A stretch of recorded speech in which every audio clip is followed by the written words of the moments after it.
Chapter 78. Good Manners and Form. Adab. Chapter 1. Al-Bir and As-Sila.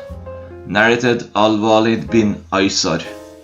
I heard Abi Amr Shaybana saying, the owner of this house, he pointed to Abdullah's house, said, I asked the Prophet, which deed is loved most by Allah?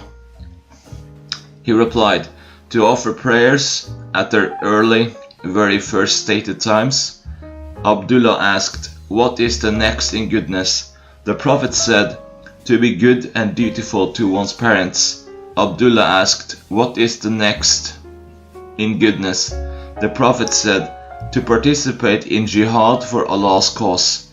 Abdullah added, the Prophet narrated to me these three things, and if I had asked more, he would have told me more. Chapter 2. Who is more entitled to the best companionship?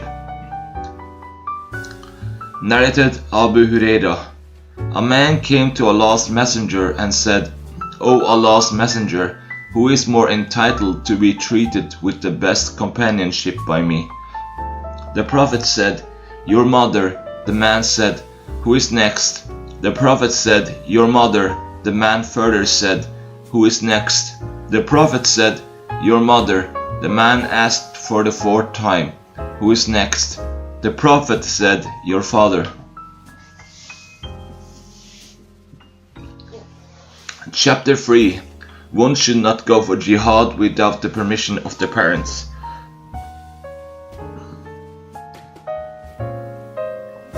Narrated Abdullah bin Amr. A man said to the Prophet, shall I participate in jihad? The Prophet said, are your parents living? The man said, yes. The Prophet said, do jihad for their benefit. Chapter 4. A man should not abuse his parents. Narrated Abdullah bin Amr. Allah's Messenger said, it is one of the greatest sins that a man should curse his parents. It was asked by the people, O Allah's Messenger, how does a man curse his parents? The Prophet said, the man abuses the father of another man, and the latter abuses the father of the former and abuses his mother. Chapter 5. The invocation of the person who is dutiful to his parents if fulfilled.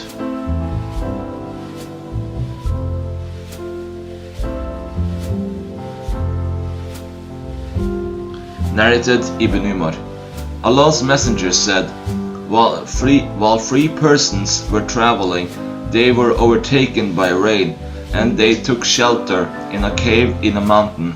A big rock fell from the mountain over the mouth of the cave and blocked it. They said to each other, think of such good righteous deeds which you did for Allah's sake only, and invoke Allah by giving reference to those deeds, so that Allah may relieve you from your difficulty. One of them said, O Allah, I had my parents who were very old, and I had small children for whose sake I used to work as a shepherd. When I returned to them at night and milked the sheep, I used to start giving the milk to my parents first before giving to my children. And one day I went far away in search of a grazing place for my sheep, and didn't return home till late at night. I found that my parents had slept. I milked my livestock as usual, and brought the milk vessel and stood at their heads. And I disliked to wake them up from their sleep, and I also disliked to give the milk to my children before my parents, though my children were crying from hunger at my feet. So this state of mine and theirs continued till the day dawned. O Allah, if you consider that I had done that only for seeking your pleasure, then please let there be an opening through which we can see the sky, So Allah made for them an opening through which they could see the sky. Then the second person said, "O Allah, I had a she cousin whom I loved as much as a passionate man loves a woman. I tried to seduce her, but she refused till I paid her 100 dinars. So I worked hard till I collected 100 dinars and went to her with that. But when I sat in between her legs to have sexual intercourse with her, she said, 'O Allah's slave, be afraid of Allah.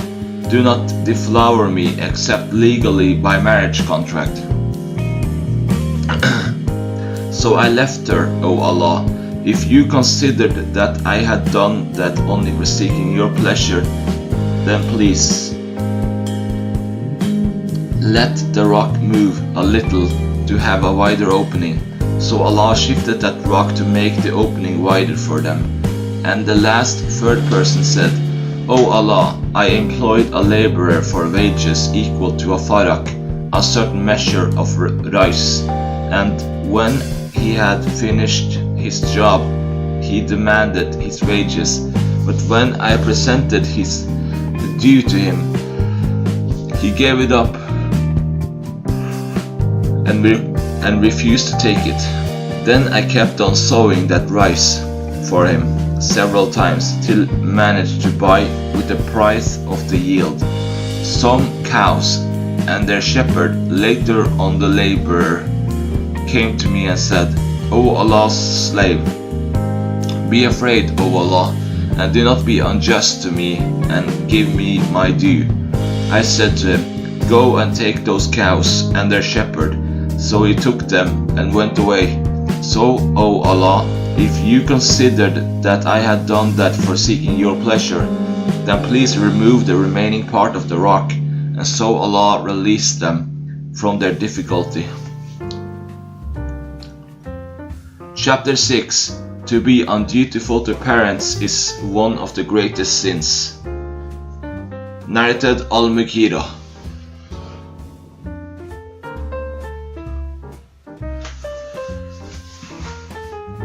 The Prophet said, Allah has forbidden you, 1. To be undutiful to your mothers, 2. To withhold what you should give, or 3. Demand what you do not deserve, and 4. To bury your daughters alive. And Allah has disliked that A. You talk too much about others, B. Ask too many questions in religion, or C. Waste your property. Narrated Abu Bakr. Allah's Messenger said thrice, "Shall I not inform you of the biggest of the great sins?" We said, "Yes, O Allah's Messenger."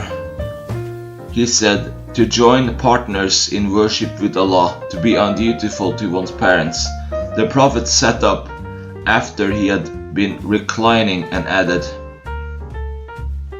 "And I warn you against giving forged statement and a false witness. I warn you against giving a forged statement and a false witness." The Prophet kept on saying that warning till we thought that he would not stop. Narrated Anas bin Malik. Allah's Messenger mentioned the greatest sins, or he was asked about the greatest sins. He said, "To join partners in worship with Allah, to kill a soul which Allah has forbidden to kill, and to be undutiful or unkind to one's parents." The Prophet added, "Shall I inform you of the biggest of the great sins, that is the forged statement or the false witness?" Shuba, the sub-narrator, states that most probably the Prophet said, "The false witness." Chapter 7. To be good to a father who is a mushrik. Narrated Asma bint Abu Bakr. My mother came to me hoping for my favor during the lifetime of the Prophet. I asked the Prophet, "May I treat her kindly?" He replied, "Yes." Ibn Uyayna said, then Allah revealed, "Allah forbids you not with regards to those who fought not against you because of religion, and drove you not out from your homes, that you should show them kindness and deal justly with them.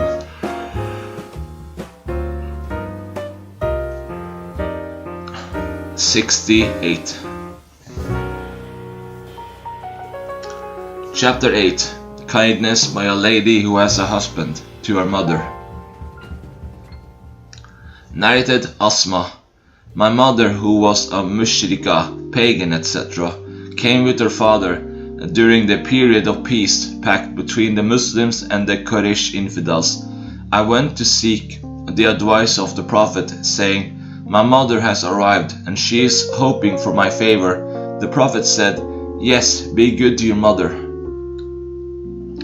Narrated Abu Sufyan, that Heracles sent for him and said, what did the Prophet order you? I replied, he orders us to offer prayers, to give alms, to be chaste, and to keep good relations with our relatives. Chapter 9. To be good to one's brother who is a mushrik. Narrated Ibn Umar. My father, seeing a silken cloak being sold, said, O Allah's Messenger, buy this and wear it on Fridays, and when the foreign delegates pay a visit to you, he said, this is worn only by that person who will have no share in the hereafter. Later a few silken cloaks were given to the Prophet as a gift, and he sent one of those cloaks to Umar. Umar said to the Prophet, how can I wear it while you have said about it what you said? The Prophet said, I did not give it to you to wear, but to sell or to give to someone else to wear. So Umar sent it to his pagan brother, who was from the inhabitants of Mecca, before he, Umar's brother, embraced Islam. Chapter 10. Superiority of good relations with relatives.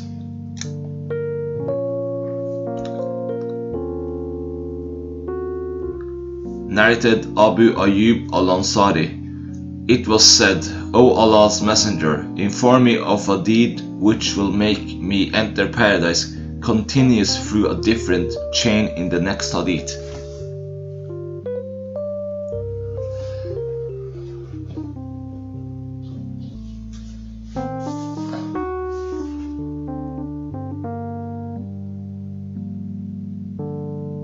Narrated Abu Ayyub al-Ansari. A man said, O Allah's Messenger, inform me of a deed which will make me enter paradise. The people said, what is the matter with him? What is the matter with him? Allah's Messenger said, he has something to ask, what he needs greatly. The Prophet said to him, in order to enter paradise, you should worship Allah and join none in worship with him. You should offer prayers perfectly, give obligatory charity, zakat, and keep good relations with your kith and kin. He then said, leave it. The sub-narrator said, it seems that the Prophet was riding his she-camel. Chapter 11. The Sin of Al-Qati. Narrated Jubair bin Mutim, that they heard the Prophet saying, the person who severs the bond of kinship will not enter paradise. Chapter 12. Whoever was made wealthy because of keeping good relations with his kith and kin.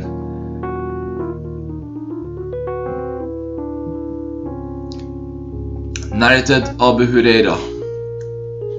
I heard Allah's Messenger saying, whoever is pleased that he be granted more wealth and that his lease of life be prolonged, then he should keep good relations with his kith and kin. Narrated Anas bin Malik. Allah's Apostle said, whoever loves that he be granted more wealth and that his lease of life be prolonged, then he should keep good relations with his kith and kin. Chapter 13. Allah will keep good relations with him who keeps good relations with kith and kin. Narrated Abu Huraira. The Prophet said, Allah created the creations, and when he finished from his creations, Aram, ye womb, said, O Allah, at this place I seek refuge with you from all those who sever me, yet sever the ties of kith and kin. Allah said, Yes, won't you be pleased that I will keep good relations with the one who will keep good relations with you? And I will sever the relation with the one who will sever their relations with you. It said, Yes, O my Lord. Allah said, Then that is for you. Allah's Messenger added, Read in the Quran, if you wish, the statement of Allah. Would you then, if you were given the authority, do mischief in the land and sever your ties of kinship? 47:22. Narrated Abu Huraira. The Prophet said, the word Aram, womb, derives its name from Ar-Rahman, yet one of the names of Allah. And Allah said, I will keep good relations with the one who will keep good relation with you, womb, ye kith and kin, and sever the relation with him who will sever the relation with you, womb, ye kith and kin. Narrated Aisha. The wife of the Prophet said, the word Aram, womb, derives its name from Ar-Rahman, ye Allah. So whosoever keeps good relations with it, womb, ye kith and kin, Allah will keep good relations with him. And whosoever will sever it, ye severs his bonds of kith and kin, Allah too will sever his relations with him. Chapter 14. Aram, ye womb, bond of kinship, remains fresh and fruitful if one looks after it always. Narrated Amr bin al-As. I heard a prophet saying openly, not secretly, the family of Abu so-and-so, ye Talib, are not among my protectors. Amr said that there was a blank space, one, in the book of Muhammad bin Jafar. He added, my protector is Allah and the righteous believing people. Amr bin al-As added, I heard the Prophet saying, but they, that family, have kinship Ram with me, and I will be good and dutiful to them. Chapter 15. Al-Wasil is not the one who recompenses the good done to him by his relatives. Narrated Abdullah bin Amr. The Prophet said, Al-Wasil is not the one who recompenses the good done to him by his relatives, but Al-Wasil is the one who keeps good relations with those relatives who had severed the bond of kinship with him. Chapter 16. Good relations with kith and kin while a mushrik then embraced Islam. Narrated Hakim bin Hisham that he said, O Allah's Messenger, what do you think about my good deeds which I used to do during the period of ignorance before embracing Islam, like keeping good relations with my kith and kin, manumitting of slaves, and giving alms, etc.? Shall I receive the reward for that? Allah's Messenger said, you have embraced Islam with all those good deeds which you did. Chapter 17. Whoever allowed a small girl to play with him. Narrated Sa'id. Khalid bin Khalid bin Sa'id said, I came to Allah's Messenger along with my father, and I was wearing a yellow shirt. Allah's Messenger said, Sana, Sana. Abdullah, the sub-narrator, said, it means nice, nice, in the Ethiopian language. Khalid added, then I started playing with the seal of prophethood. My father admonished me, but Allah's Messenger said to my father, leave her. Allah's messenger then addressing me said, May you live so long that your dress gets worn out, and you will mend it many times, and then wear another till it gets worn out. Yeah, may Allah prolong your life." The sub-narrator Abdullah aid, "That garment which she was wearing remained usable for a long period." Chapter 18. To be merciful to children and embrace them. Narrated Ibn Abi Nam. I was present when a man asked Ibn Umar about the blood of mosquitoes. Ibn Umar said, "From where are you?" The man replied, "From Iraq." Ibn Umar said, Look at that, he is asking me about the blood of mosquitoes, while the Iraqis have killed the grandson of the Prophet. I have heard the Prophet saying, they, Hassan and Hussein, are my two sweet-smelling flowers in the world.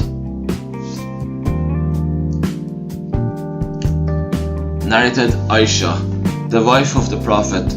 A lady along with her two daughters came to me asking me for some alms, but she found nothing with me except one date, which I gave to her, and she divided it between her two daughters.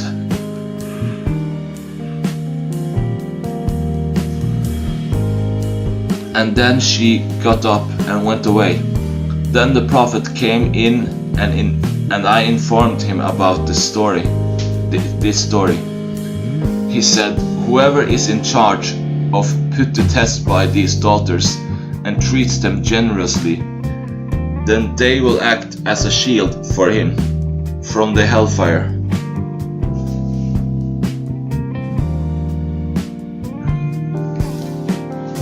Narrated Abu Qatada.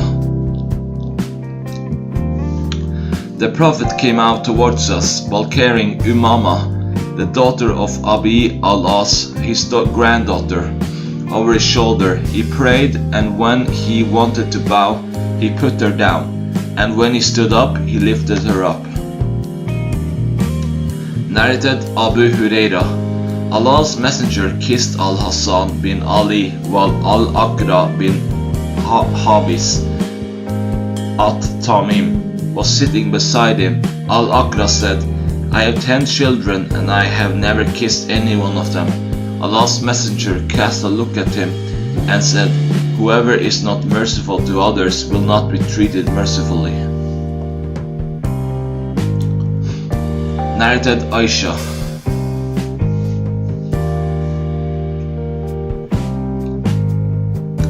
A Bedouin came to the Prophet and said, you people kiss the boys, we don't kiss them. The Prophet said, I cannot put mercy in your heart after Allah has taken it away from it. Narrated Umar bin al-Khattab. Some Sabi, war prisoners, children and women only, were brought before the Prophet, and behold, a woman amongst them was milking her breasts to feed, and whenever she found a child amongst the captives, she took it over her chest and nursed it. She had lost her child, but later she found him. The Prophet said to us, do you think that this lady can throw her son in the fire? We replied, no, if she has the power not to throw it in the fire. The Prophet then said, Allah is more merciful to his slaves than this lady to her son.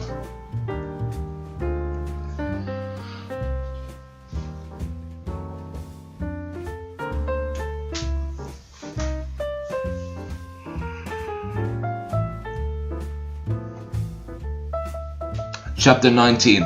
Allah divided mercy into 100 parts. Narrated Abu Huraira. I heard Allah's Messenger saying, Allah divided mercy into 100 parts. He kept 99 parts with him and sent down one part to the earth.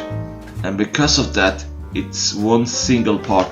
His creations are merciful to each other, so that even the mare lifts up its hoofs away from its baby animal, lest it should trample on it. Chapter 20. killing of children for the fear that they will share meals in the book, and as is added to shares I have omitted. That's narrated Abdullah. I said, O Allah's Messenger, which sin is the greatest? He said, to set up a rival unto Allah, though He alone created you. I said, what next? He said, to kill your son, lest he should share your food with you. I further asked, what next? He said, to commit illegal sexual intercourse with the wife of your neighbor. And then Allah revealed as proof of the statement of the Prophet, those who invoke not with Allah any other God, to end of verse 25:68. Chapter 21. To take a child in one's lap. Narrated Aisha. The Prophet took a child in his lap for tonic. Yeah, he chewed a date in his mouth and put its juice in the mouth of the child. The child urinated on him, so he asked for water and poured it over the place of the urine. Chapter 22. Putting the child on the thigh. Narrated Usama bin Zayd. Allah's Messenger used to put me on one of his thighs and put Al-Hassan bin Ali on his other thigh, and then embrace us and say, O Allah, please be merciful to them as I am merciful to them. Chapter 23. To keep one's covenant is part of faith. Narrated Aisha. I never felt so jealous of any woman as I did of Khadija, though she had died 3 years before the Prophet married me, and that was because I heard him mentioning her too often, and because his Lord had ordered me to give her the glad tidings that she would have a palace in paradise made of kasab, and because he used to slaughter a sheep and distribute its meat among her friends. Chapter 24. The superiority of the one who looks after an orphan. Narrated Sahl bin Sa'd. The Prophet said, I and the person who looks after an orphan and provides for him will be in paradise like this, putting his index and middle fingers together. Chapter 25. The one who looks after and works for a widow. Narrated Safwan bin Salim. The Prophet said, the one who looks after and works for a widow and for a poor person is like a warrior fighting for Allah's cause, or like a person who fasts during the day and prays all the night. Narrated Abu Huraira, that the Prophet said as above. Chapter 26. The one who looks after and works for al-miskin. Narrated Abu Huraira. Allah's Messenger said, the one who looks after and works for a widow and for a poor person is like a warrior fighting for Allah's cause. The narrator, Al-Qanabi, is not sure whether he also said, like the one who prays all the night without slackness and fasts continuously and never breaks his fast. Chapter 27. Being merciful to the people and to the animals. Narrated Abu Sulaiman and Malik bin Huwairit. We came to the Prophet, and we were a few young men of approximately equal age, and stayed with him for 20 nights. Then he thought that we were anxious for our families, and he asked us whom we had left behind to look after our families, and we told him he was kind-hearted and merciful. So he said, return to your families and teach them religious knowledge, and order them to do good deeds and offer your prayers in the way you saw me offering my prayers. And when the stated time for the prayer becomes due, then one of you should pronounce its call, the adhan, and the eldest of you should lead you in prayer. Narrated Abu Huraira. Allah's Messenger said, while a man was walking on a road, he became very thirsty. Then he came across a well, got down into it, drank of its water, and then came out. Meanwhile, he saw a dog panting and licking mud because of excessive thirst. The man said to himself, "This dog is suffering from the same state of thirst as I did." So he went down the well again and filled his shoe with water and held it in his mouth and watered the dog. Allah thanked him for that deed and forgave him.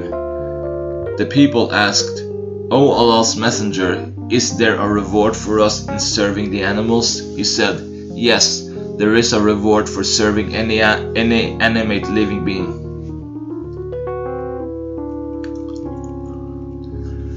Narrated Abu Huraira. Allah's Messenger stood up for a prayer, and we too stood up along with him. Then a Bedouin shouted while offering prayer, "O Allah, bestow your mercy on me and Muhammad only, and do not bestow it on anybody else along with us." When the Prophet had finished his prayer with taslim, he said to the Bedouin, You have narrowed a very vast thing, meaning Allah's mercy." Narrated An-Nu'man bin Bashir. Allah's Messenger said, "You see the believers as regards their being merciful among themselves, and showing love among themselves, and being kind, resembling one body, so that if any part of the body is not well, then the whole body shares the sleeplessness, insomnia, and fever with it." Narrated Anas bin Malik. The Prophet said, "If any Muslim plants any plant and a human being or an animal eats of it, he will be rewarded as if he had given that much in charity." Narrated Jabir bin Abdullah. The Prophet said, "He who is not merciful to others will not be treated mercifully."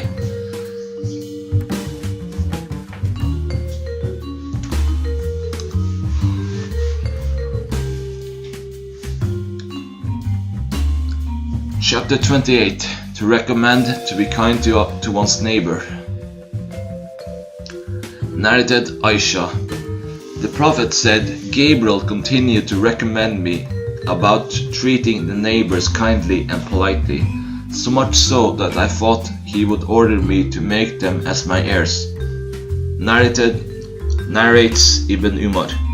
Allah's Apostle said, "Gabriel kept on recommending me about treating the neighbors in a kind and polite manner, so much so that I thought that he would order me to make them my heirs." Chapter 29. The person whose neighbor does not feel safe from his evil. Narrated Abu Shuraih. The Prophet said, "By Allah, he does not believe. By Allah, he does not believe. By Allah, he does not believe." It was said, "Who is that, O Allah's Messenger?" He said, "That person whose neighbor does not feel safe from his evil." Chapter 30. A lady neighbor should not degrade anything given by her lady neighbor. Narrated Abu Huraira. The Prophet used to say, "O Muslim ladies, a neighboress should not look down upon the present of her neighboress, even it were the hooves of a sheep." Chapter 31. Whosoever believes in Allah and the last day should not harm his neighbor.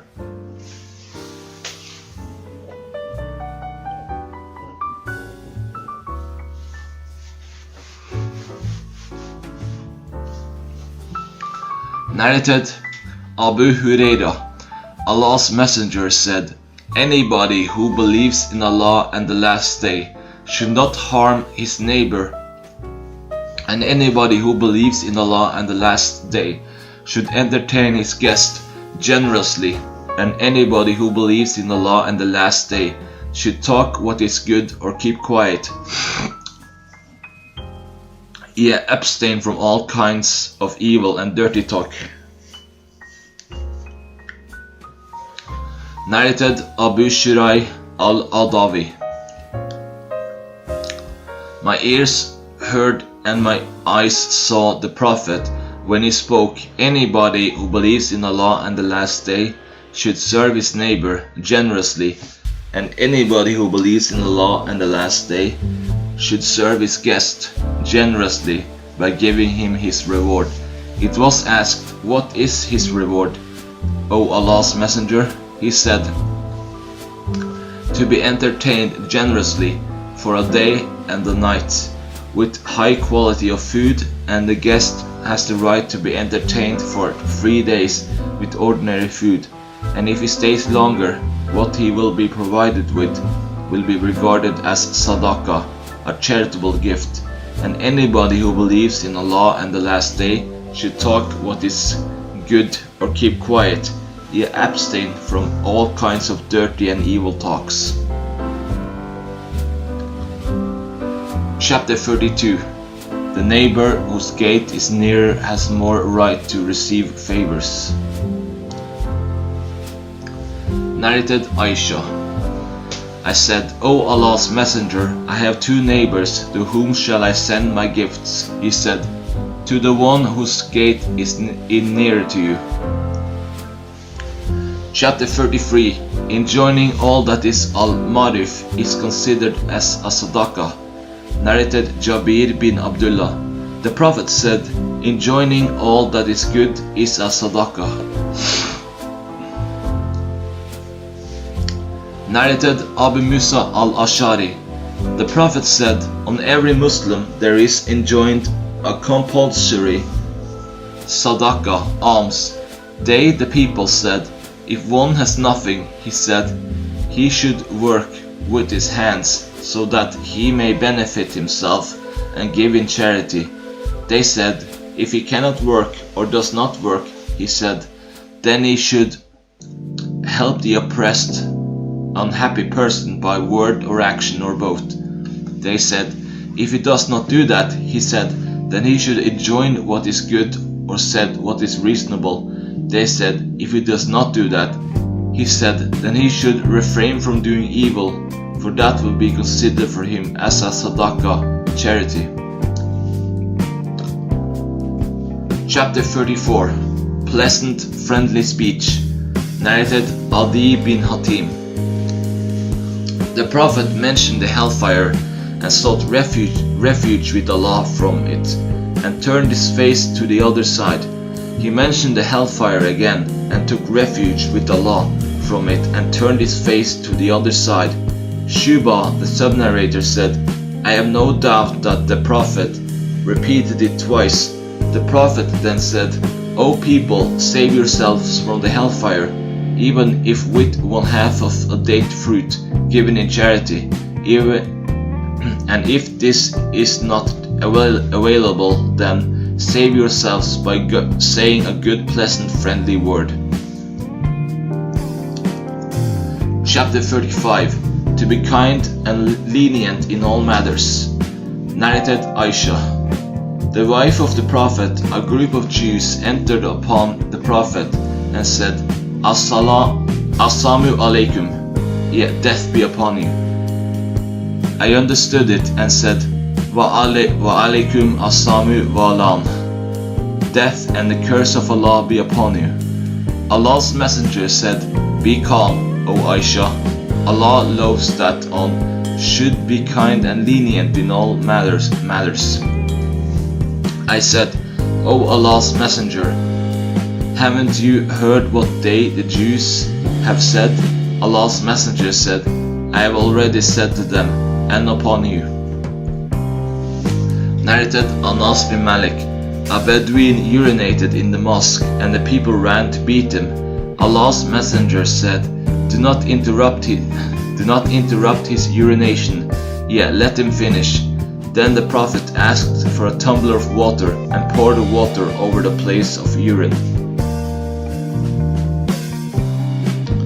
Chapter 36. The cooperation between the believers. Narrated Abu Musa. The prophet said, a believer to another believer is like a building whose different parts enforce each other. The prophet then clasped his hands with the fingers interlaced. At that time the prophet was sitting and a man came and begged or asked for something. The prophet faced us and said, help and recommend him, and you will receive the reward for it, and Allah will bring about what he will through his prophet's tongue. Chapter 37. Whosoever intercedes for a good cause will have the reward thereof. Narrated Abu Musa.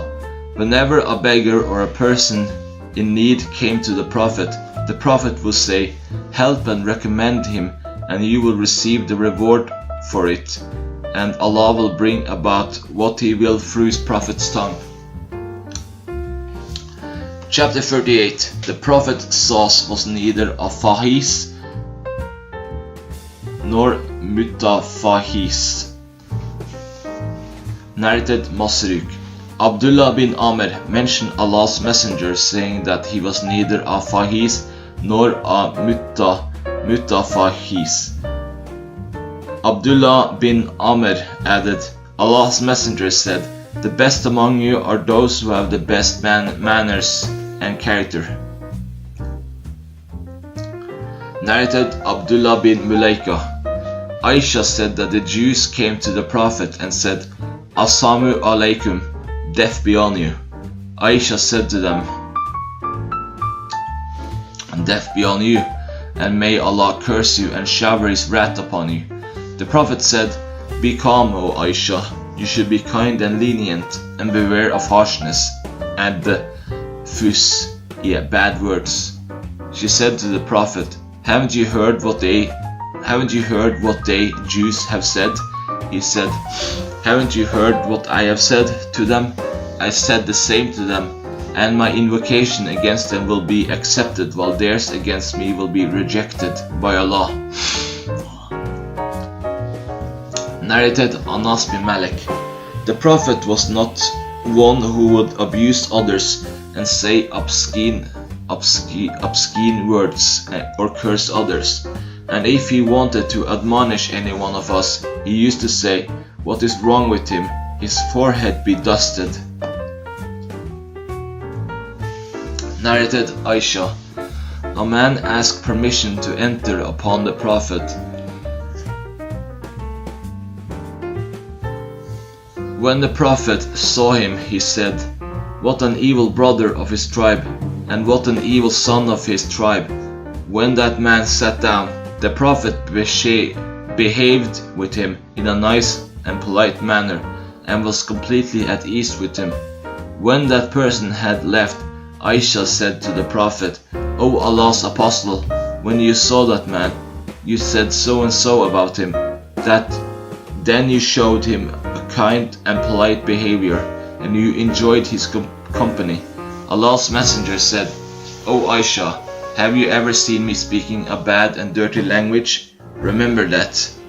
The worst people in Allah's sight on the day of resurrection will be those whom the people leave undisturbed, to be away from their evil deeds.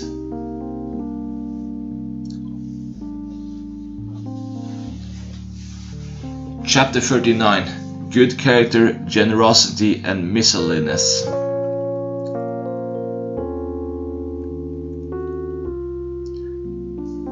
Narrated Anas. The prophet was the best among the people, both in shape and character, and was the most generous of them, and was the bravest of them. Once during the night, the people of Medina got afraid of a sound, so the people went towards that sound. But the prophet, having gone to that sound before them, met them while he was saying, don't be afraid, don't be afraid. At that time, he was riding a horse belonging to Abu Talha, and it was naked without a saddle. And he was carrying a sword slung at his neck. The prophet said, I found it, the horse like a sea, or it is the sea indeed. Narrated Jabir. Never was the prophet asked for a thing to be given for which his answer was no.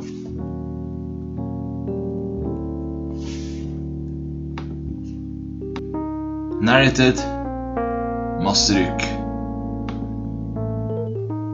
We were sitting with Abdullah bin Amr, who was narrating to us hadith. He said, Allah's messenger was neither a fahis nor a mutafahis, and he used to say, the best among you are the best in character, having good manners. Narrated Abu Hasim. Sa'al bin Sa'd said that a woman brought a burda sheet to the Prophet. Sa'al asked the people, do you know what is a burda? The people replied, it is a shamla, a sheet with a fringe. That woman said, O Allah's messenger, I have brought it so that you may wear it. So the Prophet took it because he was in need of it and wore it. A man among his companions, seeing him wearing it, said, O Allah's apostle, please give it to me to wear. The Prophet said, yes, and gave him that sheet. When the Prophet left, the man was blamed by his companions, who said, it was not nice on your part to ask the Prophet for it while you know that he took it because he was in need of it. And you also know that he, the Prophet, never turns down anybody's request that he might be asked for. That man said, I just wanted to have its blessings as the Prophet had put it on, so I hoped that I might be shrouded in it. Narrated Abu Huraira. Allah's messenger said, time will pass rapidly, good deeds will decrease and miserliness will be thrown in the hearts of the people, and the haraj will increase. They asked, what is the haraj? He replied, it is killing, murdering, it is murdering, killing. Narrated Anas. I served the Prophet for 10 years, and he never said to me, a minor harsh word denoting impatience, and never blamed me by saying, why did you do so, or why didn't you do so? Chapter 40. How should a man be with his family? Narrated Al-Aswad. I asked Aisha, what did the Prophet used to do at home? She replied, he used to keep himself busy serving his family, and when it was time for the prayer, he would get up for a prayer. Chapter 41. Love is from Allah Most High. Narrated Abu Huraira. The Prophet said, if Allah loves a person, he calls Gabriel saying, Allah loves so and so, O Gabriel, love him. Gabriel would love him, and then Gabriel would make an announcement among the residents of the heaven, Allah loves so and so, therefore you should love him also. So all the residents of the heavens would love him, and then he is granted the pleasure of the people of the earth. Chapter 42. To love for Allah's sake. Narrated Anas bin Malik. The Prophet said, none will have the sweetness, delight of faith, till he loves a person and loves him only for Allah's sake, b. until it becomes dearer to him to be thrown in the fire than to revert to disbelief, hedonism, after Allah has brought him out of it. C. until Allah and his apostle become dearer to him than anything else.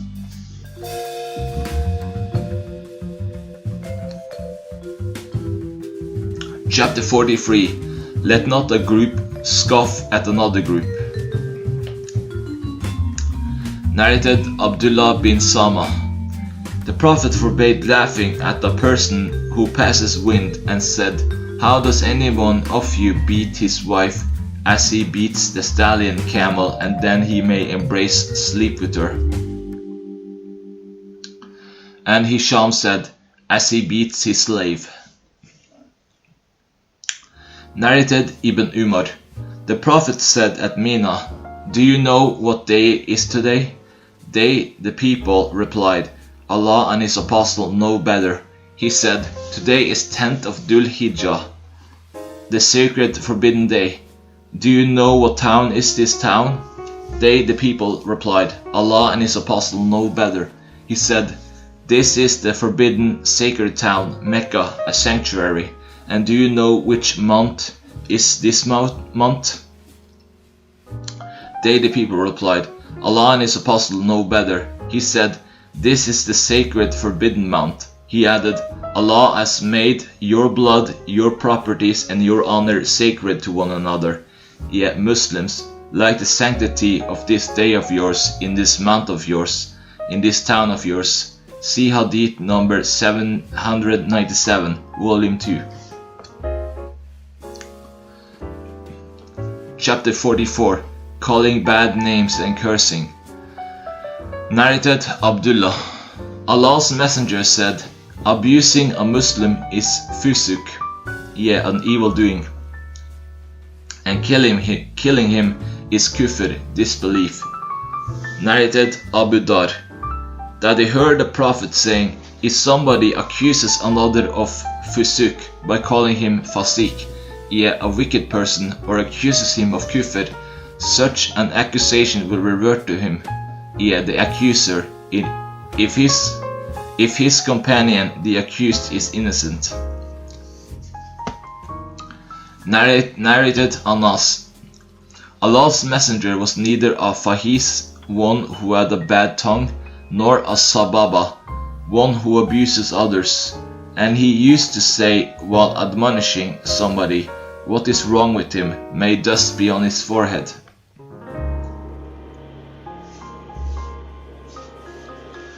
Narrated Thabit bin Ad-Dahak, who was one of the companions who gave the pledge of allegiance to the Prophet underneath the tree, Al-Hudaybiyah. Allah's Messenger said, whoever swears by a religion other than Islam, if somebody swears by saying that he is a non-Muslim, e.g. a Jew or a Christian, etc., in case he is telling a lie, he is really so if his oath is false, and a person is not bound to fulfill a vow about a thing which he does not possess. And if somebody commits suicide with anything in this world, he will be tortured with that very thing on the day of resurrection. And if somebody curses a believer, then his sin will be as if he murdered him. And whoever accuses a believer of kufr, disbelief, then it is as if he killed him. Narrated Sulaiman bin Surad, a man from the companions of the Prophet said, two men abused each other in front of the Prophet, and one of them became angry, and his anger became so intense that his face became swollen and changed. The Prophet said, I know a word, the saying of which will cause him to relax, if he does say it. Then a man went to him and informed him of the statement of the Prophet and said, seek refuge with Allah from Satan. On that, angry man said, do you find anything wrong with me? Am I insane? Go away. Narrated Ubadah bin As-Samit. Allah's Messenger went out to inform the people about the date of the night of degree, Al-Qadr. There happened a quarrel between two Muslim men. The Prophet said, I came out to inform you about the night of Al-Qadr, but as so-and-so and so-and-so quarreled, so the news about it had been taken away, and maybe it was better for you. So look for it in the 9th, the 7th, or the 5th of the last 10 days of Ramadan. Narrated Marur. I saw Abu Dar wearing a burd garment, and his slave too was wearing a burd. So I said to Abu Dar, if you take this burda of your slave, and wear it along with yours. You will have a nice suit, costume, and you may give him another garment. Abu Dhar said, there was a quarrel between me and another man, whose mother was a non-Arab, and I called her bad names. The man mentioned complained about me to the Prophet. The Prophet said, Did you abuse so-and-so? I said, yes. He said, did you call his mother bad names? I said, yes. He said, you still have the traits of the pre-Islamic period of ignorance. I said, do I still have ignorance, even now in my old age? He said, yes. They, slaves or servants, are your brothers, and Allah has put them under your command. So the one under whose hand Allah has put his brother should feed him of what he eats, and give him dresses of what he wears, and should not ask him to do a thing beyond his capacity. And if at all he asks him to do a hard task, he should help him therein.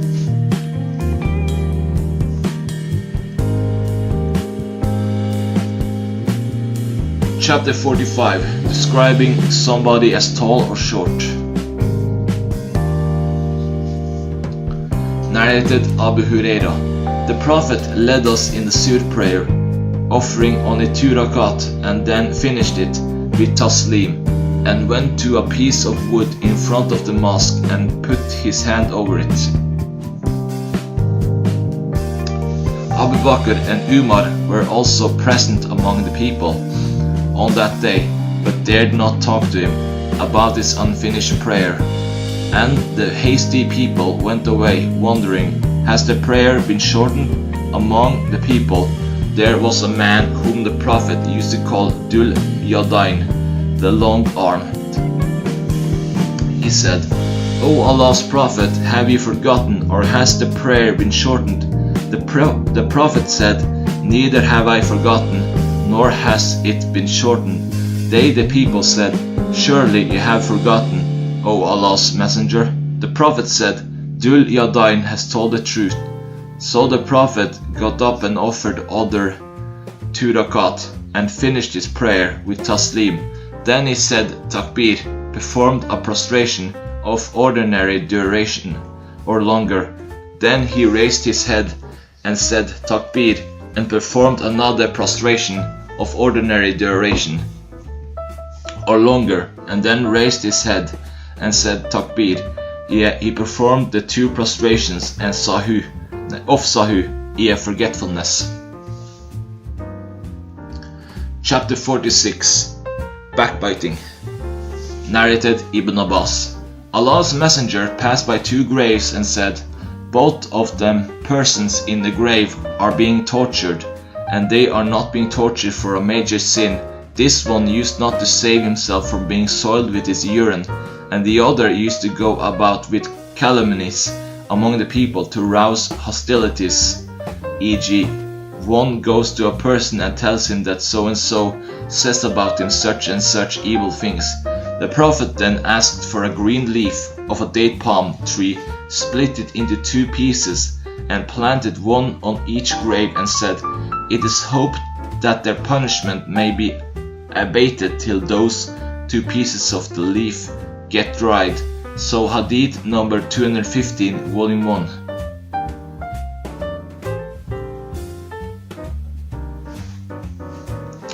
Chapter 47, the best family among the Ansar. Narrated Abu Usaid as-Sa'idi. The Prophet said, the best family among the Ansar is the Banu al-Najjar.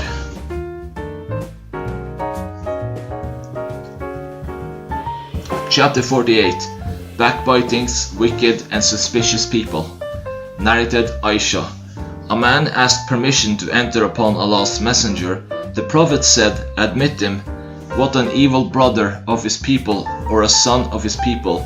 But when the man entered, the Prophet spoke to him in a very polite manner. And when that person left, I said, O Allah's Messenger, you had said what you had said, yet you spoke to him in a very polite manner. The Prophet said, O Aisha, the worst people are those whom the people desert or leave in order to save themselves from their dirty language or from their transgression. Chapter 49. Namima is one of the great sins. Narrated Ibn Abbas.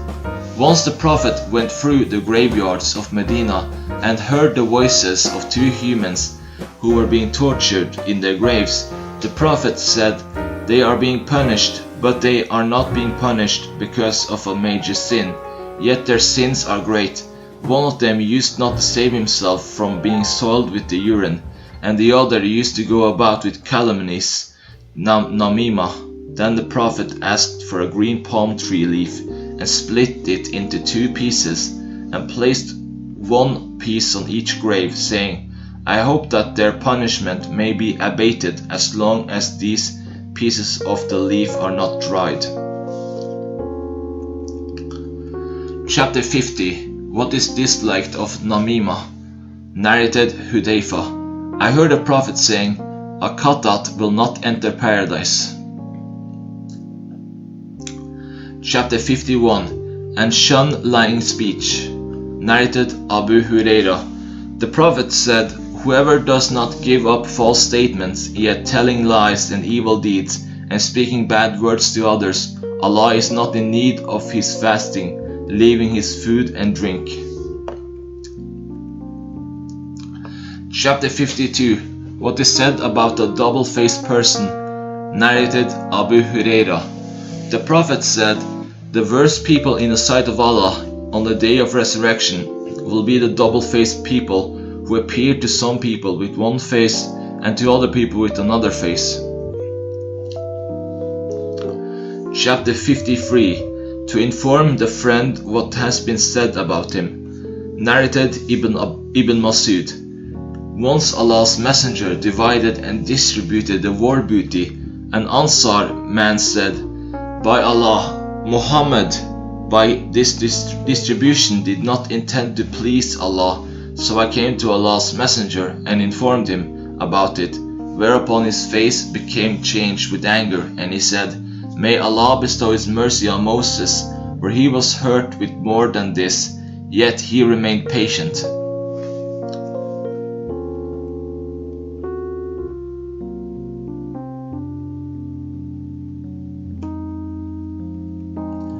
Chapter 54. What is disliked of praising a person? Narrated Abu Musa. The Prophet heard a man praising another man, and he was exaggerating in his praise. The Prophet said to him, "You have destroyed or cut the back of the man." Narrated Abu Bakr. A man was mentioned before the Prophet, and another man praised him greatly. The Prophet said, "May Allah's mercy be on you. You have cut the neck of your friend." The Prophet repeated this sentence many times and said, "If it is indispensable for any one of you to praise someone, then he should say, 'I think that he is so and so.' If he really thinks that he is such, Allah is the one who will take his accounts, as he knows his reality, and no one can sanctify anybody before Allah." Khalid said, "Woe to you, instead of Allah's mercy be on you." Chapter 55. Whoever praises his brother with that he knows. Narrated Salim. That his father said, when Allah's Messenger mentioned what he mentioned about the hanging of the Isar waist sheet, Abu Bakr said, "O Allah's Messenger, my Isar slackens on one side without my intention." The Prophet said, "You are not among those who out of pride drag their Isars behind them." Chapter 56. Verily, Allah enjoins al-adl and al-ihsan, and giving to kith and kin, and forbids al-fahsa and al-munkar and al-baghi. He admonishes you that you may take heed. Narrated Aisha. The Prophet continued for such and such period, imagining that he has slept had sexual relations with his wives, and in fact he did not. On one day he said to me, "O Aisha, Allah has instructed me regarding a matter about which I had asked him. There came to me two men. One of them sat near my feet and the other near my head.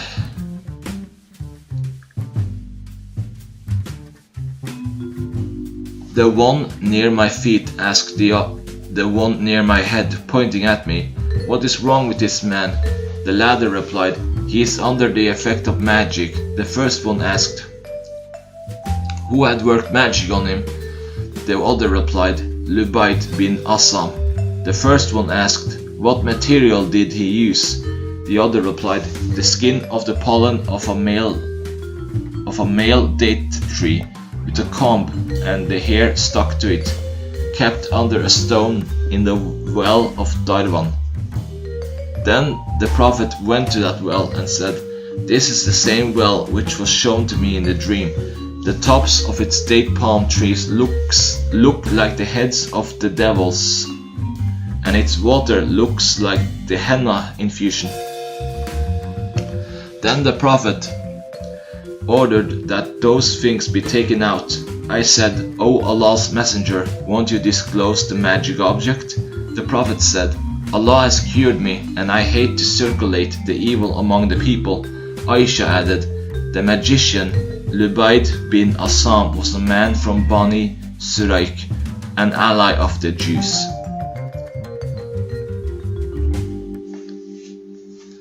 Chapter 57. Jealousy and mutual estrangement are forbidden.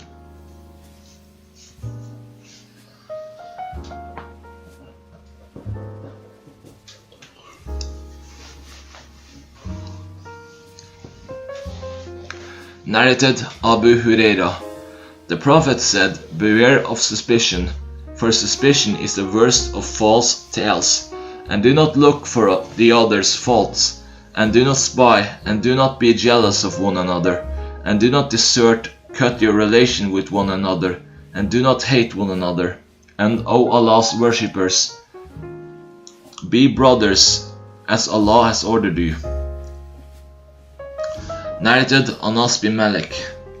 Allah's Messenger said, "Do not hate one another, and do not be jealous of one another, and do not desert each other. And O Allah's worshippers, be brothers. Lo, it is not permissible for any Muslim to desert, not talk to his brother Muslim for more than 3 days." Chapter 68. O you who believe, avoid much suspicion. Indeed, some suspicions are sins, and spy not, neither backbite one another. Narrated Abu Huraira. Allah's Messenger said, "Beware of suspicion, for suspicion is the worst of false tales, and do not look for the other's faults, and do not do spying on one another, and do not practice nash, and do not be jealous of one another, and do not hate one another, and do not stop talking to one another, and O Allah's worshippers, be brothers." Chapter 59. What sort of suspicion is allowed? Narrated Aisha. The Prophet said, "I do not think that so and so know anything of our religion." And Ad-Lait said, "These two persons were among the hypocrites."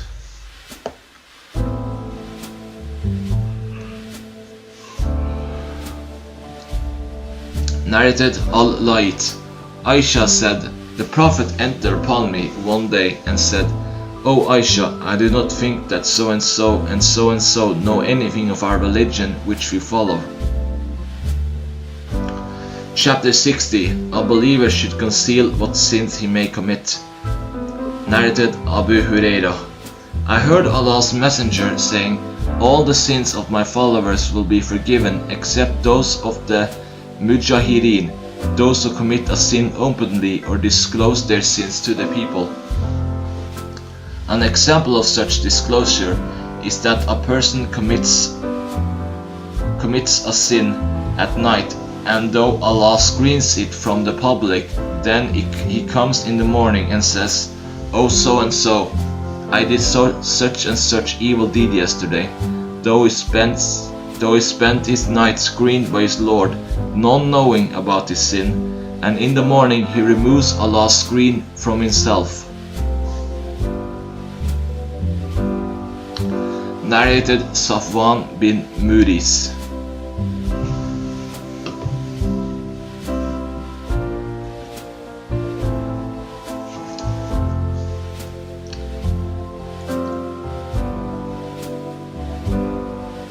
A man asked Ibn Umar, "What did you hear Allah's Messenger saying regarding An-Najwa, secret talk between Allah and his believing worshipper, on the day of judgment?" He said, "The Prophet said, one of you will come close to his Lord till he will shelter him in his screen and say, 'Did you commit such and such sin?' He will say, 'Yes.' Then Allah will say, 'Did you commit such and such sin?' He will say, 'Yes.' So Allah will make him confess all his sins, and he will say, 'I screened them, your sins, for you in the world, and today I forgive them for you.'" Chapter 61, Pride and Arrogance. Narrated Haritha bin Wahb. Al-Qusay, the Prophet, said, "Shall I inform you about the people of paradise? They comprise every obscure, unimportant, humble person, and if he takes Allah's oath that he will do that thing, Allah will fulfill his oath by doing that. Shall I inform you about the people of the fire? They comprise every cruel, violent, proud and conceited person."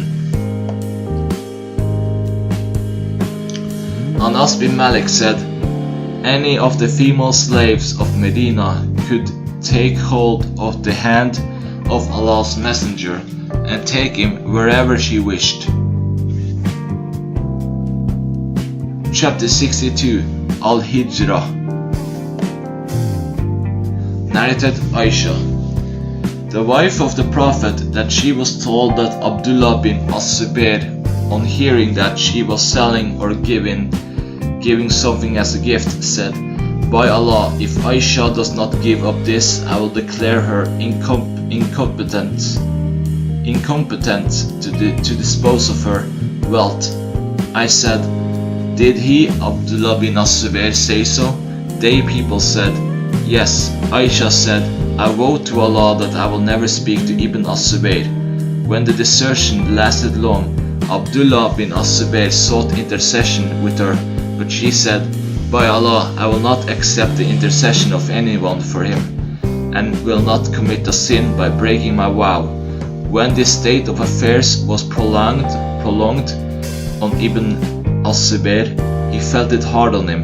He said to Al-Miswar bin Makrama and Abdurrahman bin Al-Aswad bin Abu Yaghut, who were from the tribe of Bani Sarah, "I beseech you, by Allah, to let me enter upon Aisha, for it is unlawful for her to vow to cut the relation with me." So Al-Miswar and Abdurrahman, wrapping their sheets around themselves, asked Aisha's permission, saying, "Peace and Allah's mercy and blessings be upon you. Shall we come in?" Aisha said, "Come in." They said, "All of us?" She said, "Yes, come in, all of you," not knowing that Ibn As-Zubair was also with them. So when they entered, Ibn As-Zubair entered the screened place and got hold of Aisha and started requesting her to excuse him, and wept. Al-Miswar and Abdurrahman also started requesting her to speak to him and to accept his repentance. They said to her, "The Prophet forbade what you know of deserting, not speaking to your Muslim brethren, for it is unlawful for any Muslim not to talk to his brother for more than 3 days."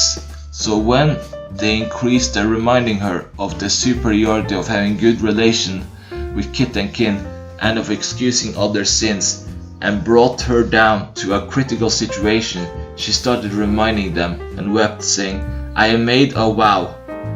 And the question of vow is a difficult one. They, Al-Miswar and Abdurrahman, persisted in their appeal till she spoke with Abdullah bin As-Zubair, and she manumitted 40 slaves as an expiation for her vow. Later on, whenever she remembered her vow, she used to weep so much that her veil used to become wet with her tears.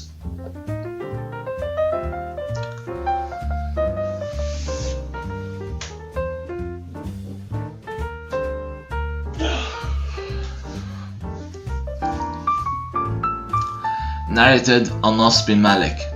Allah's Messenger said, "Do not hate one another, nor be jealous of one another, and do not desert one another, but O Allah's worshippers, be brothers, and it is unlawful for a Muslim to desert his brother Muslim, and not to talk to him for more than 3 nights." Narrated Abu Ayyub al-Ansari. Allah's Messenger said, "It is not lawful for a man to desert his brother Muslim for more than 3 nights. It is unlawful for them that when they meet, one of them turns his face away from the other, and the other turns his face from the former, and the better of the two will be the one who greets the other first."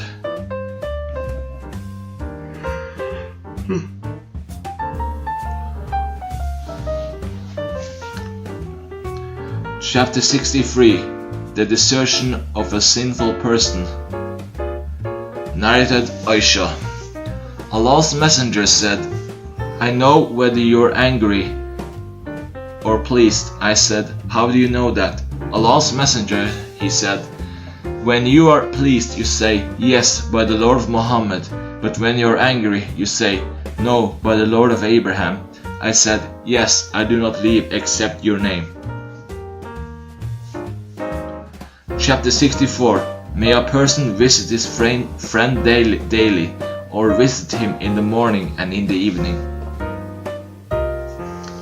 Narrated Aisha. The wife of the Prophet, I do not remember my parents believing in any religion other than the religion of Islam, and are being visited by Allah's Messenger in the morning and in the evening.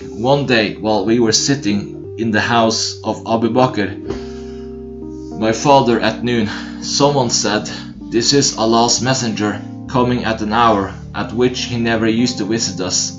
Abu Bakr said, "There must be something very urgent that has brought him at this hour." The Prophet said, "I have been allowed to go out of Mecca to migrate."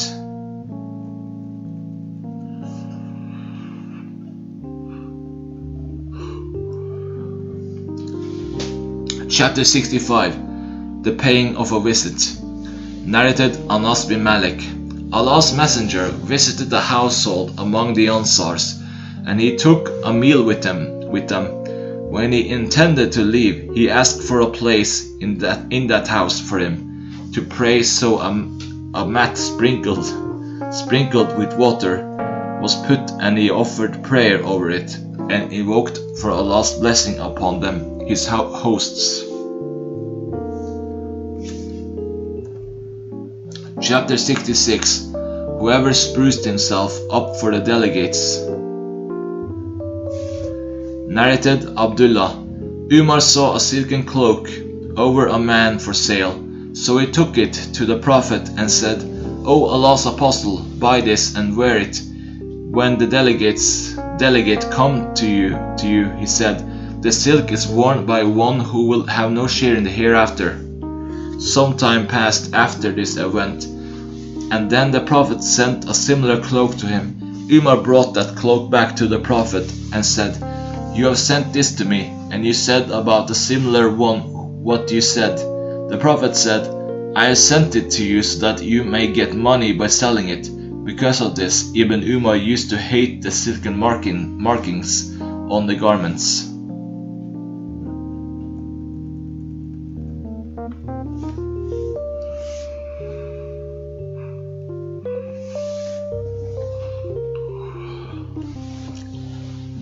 Chapter 67. The establishment of a bond of brotherhood and the conclusion of a treaty.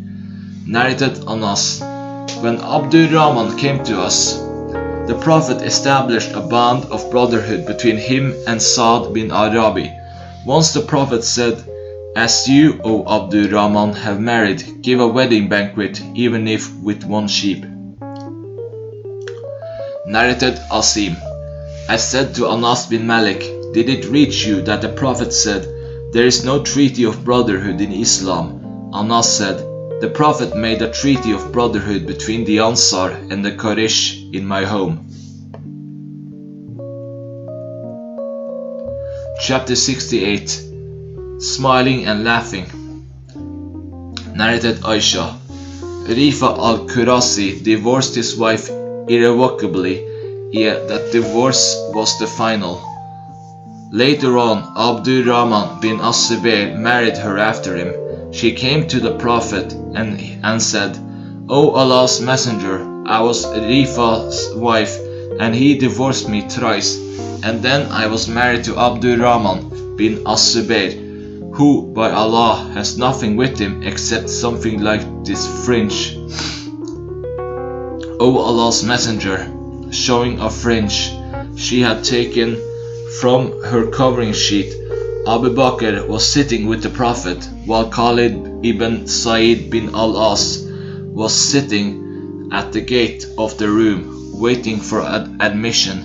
Khalid started calling Abu Bakr, "O Abu Bakr, why don't you reprove this lady from what she is openly saying before Allah's Apostle?"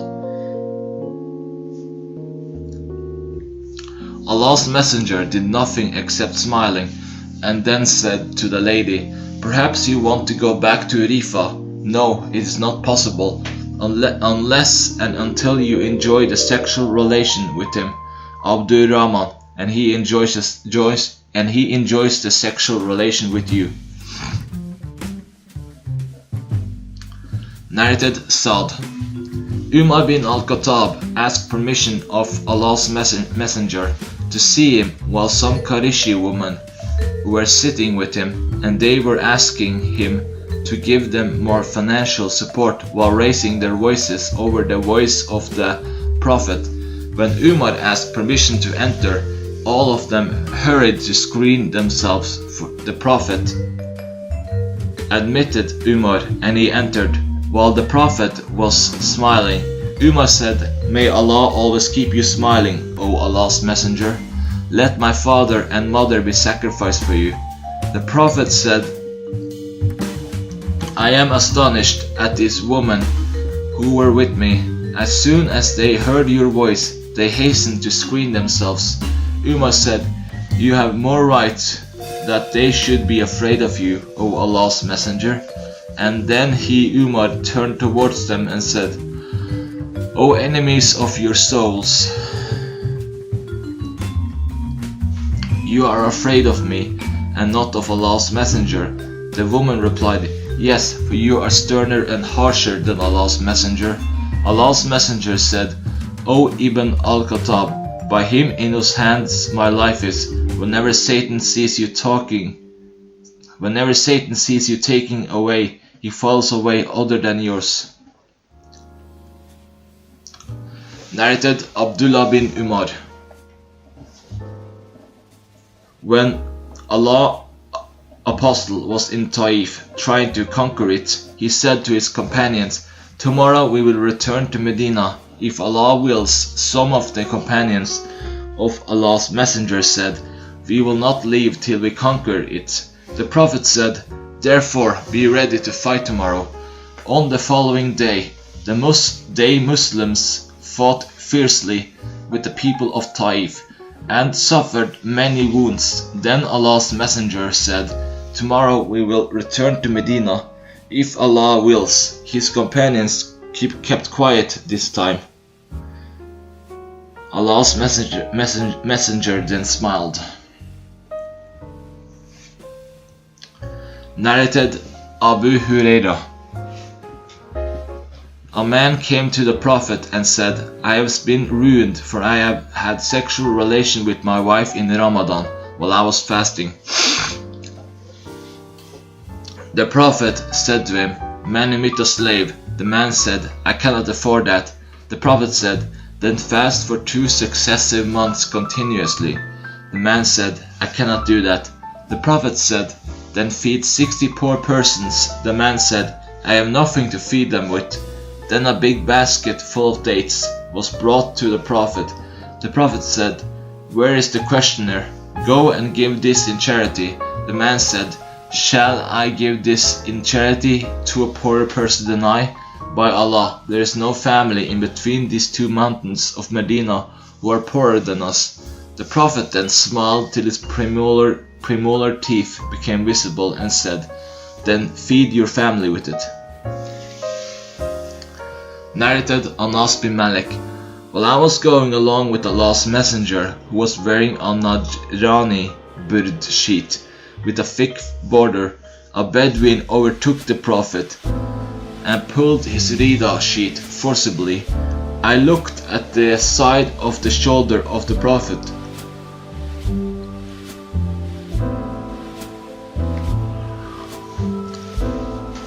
and noticed that the edge of the Rida had left a mark on it because of the violence of his pull. The Bedouin said, O Muhammad, order for me some of Allah's property which you have. The Prophet turned towards him, smiled, and ordered that he be given something.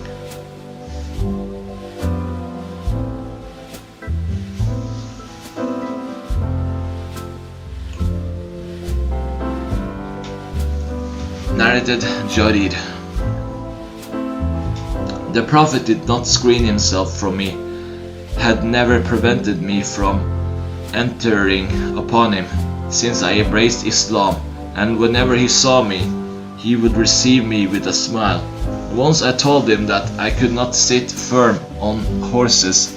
He stroked me on the chest with his hand and said, O Allah, make him firm, and make him a guiding and rightly guided man. Narrated Zainab bint Salama. Sulaym said, O Allah's Messenger, verily Allah is not shy of telling you the truth. Is it essential for a woman to take a bath after she had a wet dream, nocturnal sexual discharge? He said, yes. If she notices discharge. On that, Salama laughed and said, Does a woman get a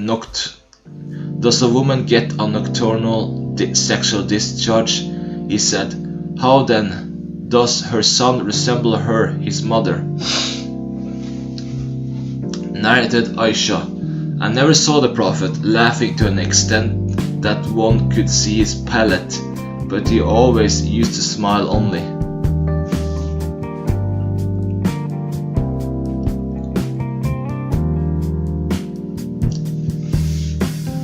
Narrated Anas. A man came to the Prophet on a Friday while he, the Prophet, was delivering a sermon at Medina and said, there is lack of rain, so please invoke your Lord to bless us with the rain. The Prophet looked at the sky when no cloud could be detected. Then he invoked Allah for rain. Clouds started gathering together, and it rained till the Medina valleys started flowing with water. It continued raining till the next Friday. Then that man or some other man stood up while the Prophet was delivering the Friday sermon and said, we are drowned, please invoke your Lord to withhold it rain from us. The Prophet smiled and said twice or thrice, O Allah, please let it rain round about us and not upon us. The clouds started dispersing over Medina to the right and to the left, and it rained round about Medina and not upon Medina. Allah showed them, the people, the miracle of His Prophet and his response to his invocation.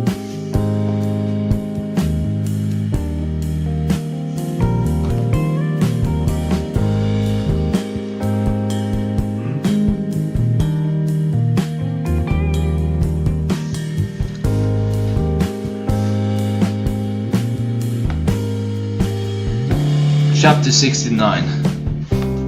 O you who believe, be afraid of Allah and be with those who are true. Narrated Abdullah. The Prophet said, "Truthfulness leads to righteousness, and righteousness leads to paradise, and a man keeps on telling the truth until he becomes a truthful person. Falsehood leads to al-fajur, wickedness, evil doing, and al-fajur, wickedness, leads to the hellfire. And a man may keep on telling lies till he is written before Allah a liar." Narrated Abu Huraira.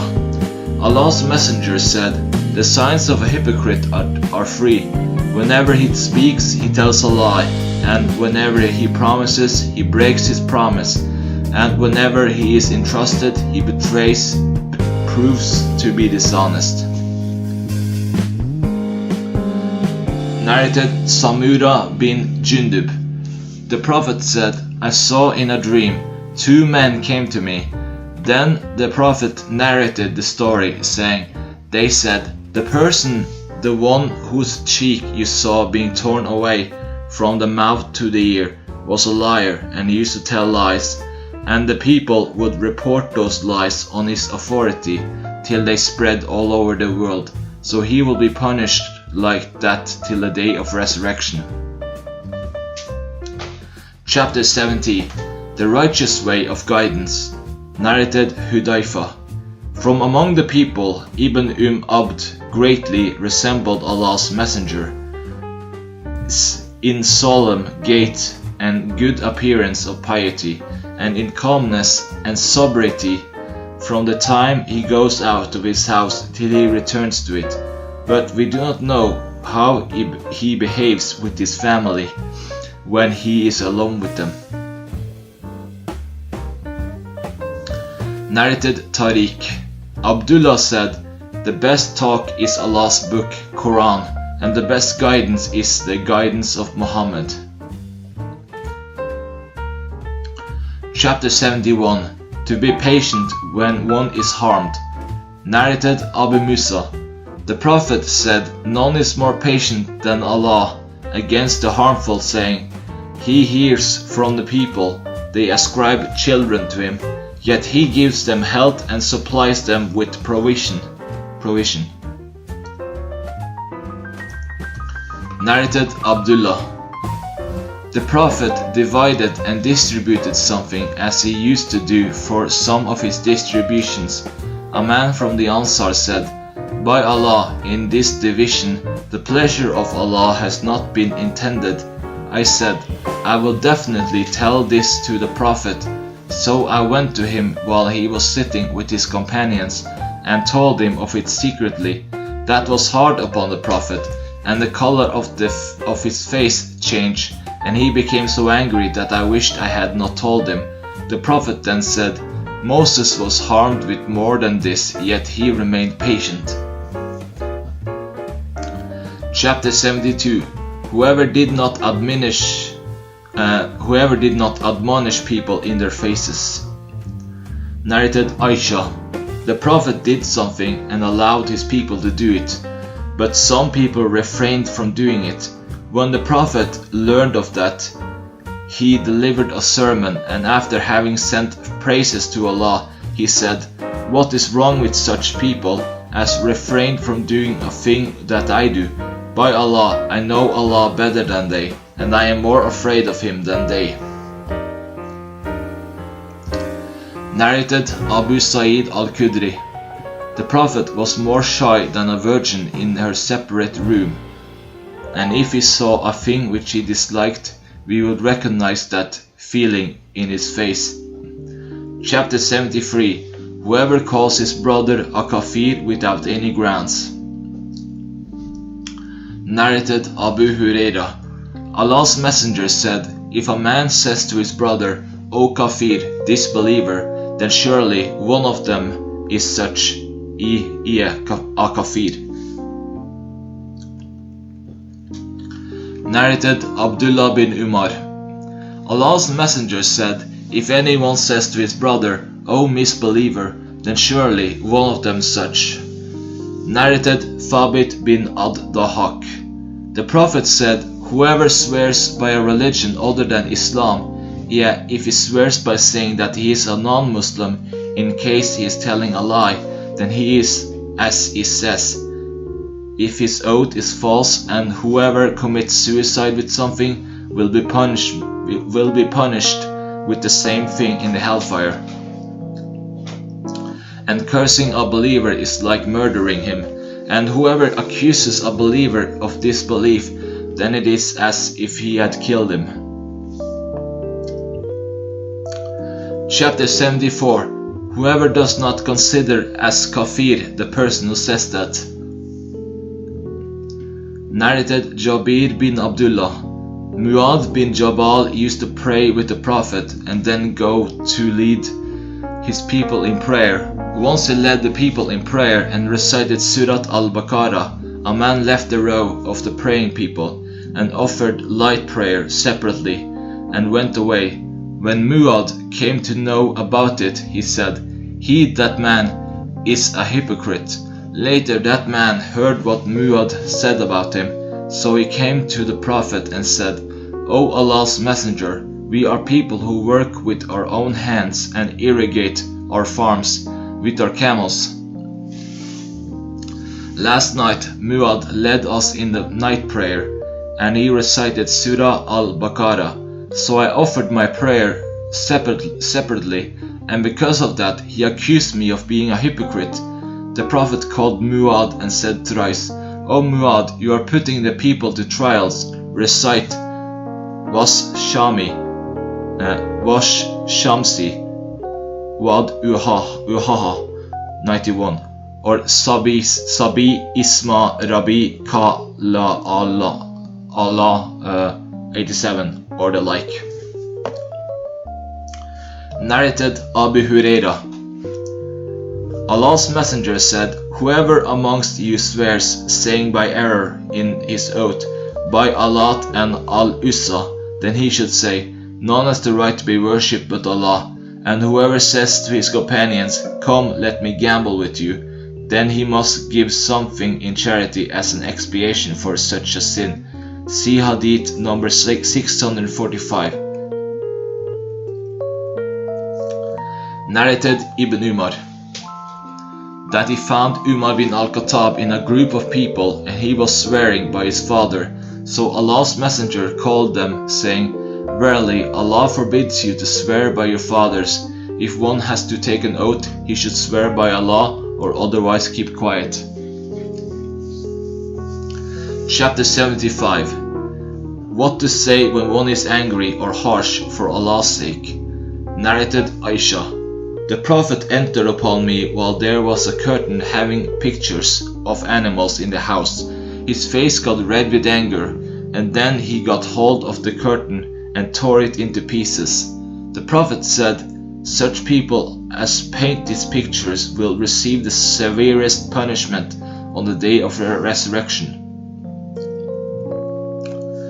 Narrated Abu Masud. A man came to the Prophet and said, "I keep away from the morning prayer only because such and such person prolongs the prayer when he leads us in it." The narrator added, "I had never seen Allah's apostle more furious in giving advice than he was on that day." He said, "O people, there are some among you who make others dislike good deeds, because the others too have aversion to congregational prayers.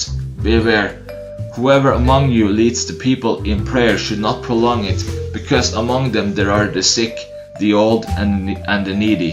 See Hadith number 670, volume 1. Narrated Abdullah bin Umar. While the Prophet was praying, he saw sputum on the wall of the mosque in the direction of the Qibla, and so he scraped it off with his hand, and the sign of disgust was apparent from his face, and then said, "Whenever any one of you is in prayer, he should not spit in front of him in prayer, because Allah is in front of him." Narrated Sayyid bin Khalid al-Juhani. A man asked Allah's Messenger about al-Luqata, a lost fallen purse, or a thing picked up by somebody. The Prophet said, "You should announce it publicly for 1 year.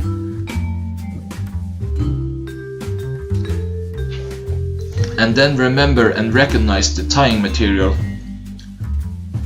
of its container, and then you can spend it. If its owner came to you, then you should pay him its equivalent. The man said, O Allah's messenger, what about a lost sheep? The Prophet said, take it because it is for your brother, or for the wolf. The man again said, O Allah's messenger, what about a lost camel? Allah's messenger became very angry and furious, and his cheeks became red, or his face became red, and he said, you have nothing to do with it, the camel, for it has its food and its water container with it till it meets its owner. Narrated Said bin Thabit, Allah's messenger made a small room with a palm leaf mat. Allah's messenger came out of his house and prayed in it. Some men came and joined him in his prayer. Then again the next night they came for the prayer. But Allah's messenger delayed and did not come out to them. So they raised their voices and knocked the door with small stones to draw his attention.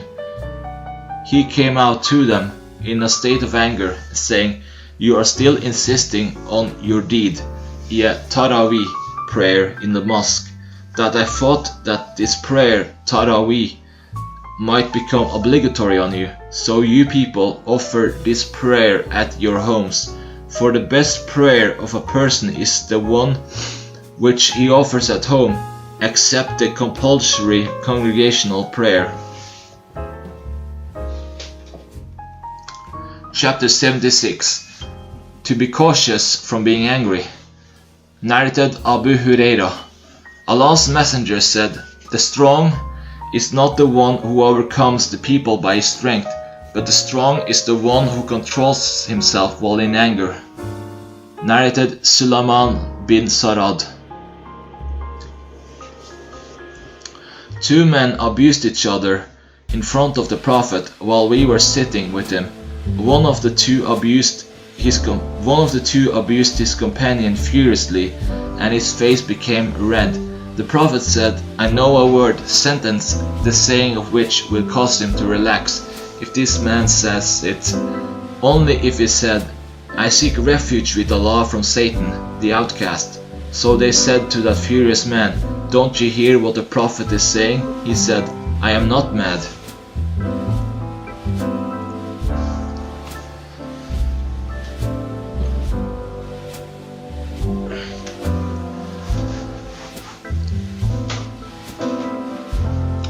Narrated Abu Hurairah, a man said to the Prophet, advise me. The Prophet said, do not become angry and furious. The man asked the same again and again, and the Prophet said in each case, do not become angry and furious. Chapter 77. Al-Haid. Narrated Abu As-Sawar al-Adawi. Imran bin Hussein said, the Prophet said, Haya, pious shyness from committing religious indiscretions, does not bring anything except good. Thereupon Bashir bin Ka'b said, it is written in the wisdom paper, Haya leads to solemnity, Haya leads to tranquility, peace of mind. Imran said to him, I am narrating to you the saying of Allah's messenger, and you are speaking about your paper, wisdom book.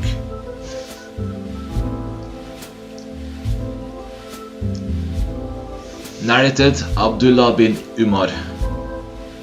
The Prophet passed by a man who was admonishing his brother regarding haya, pious shyness from committing religious indiscretions, and was saying, you are very shy, and I am afraid that might harm you. On that Allah's messenger said, leave him, for haya is a part of faith. Narrated Abu Sa'id.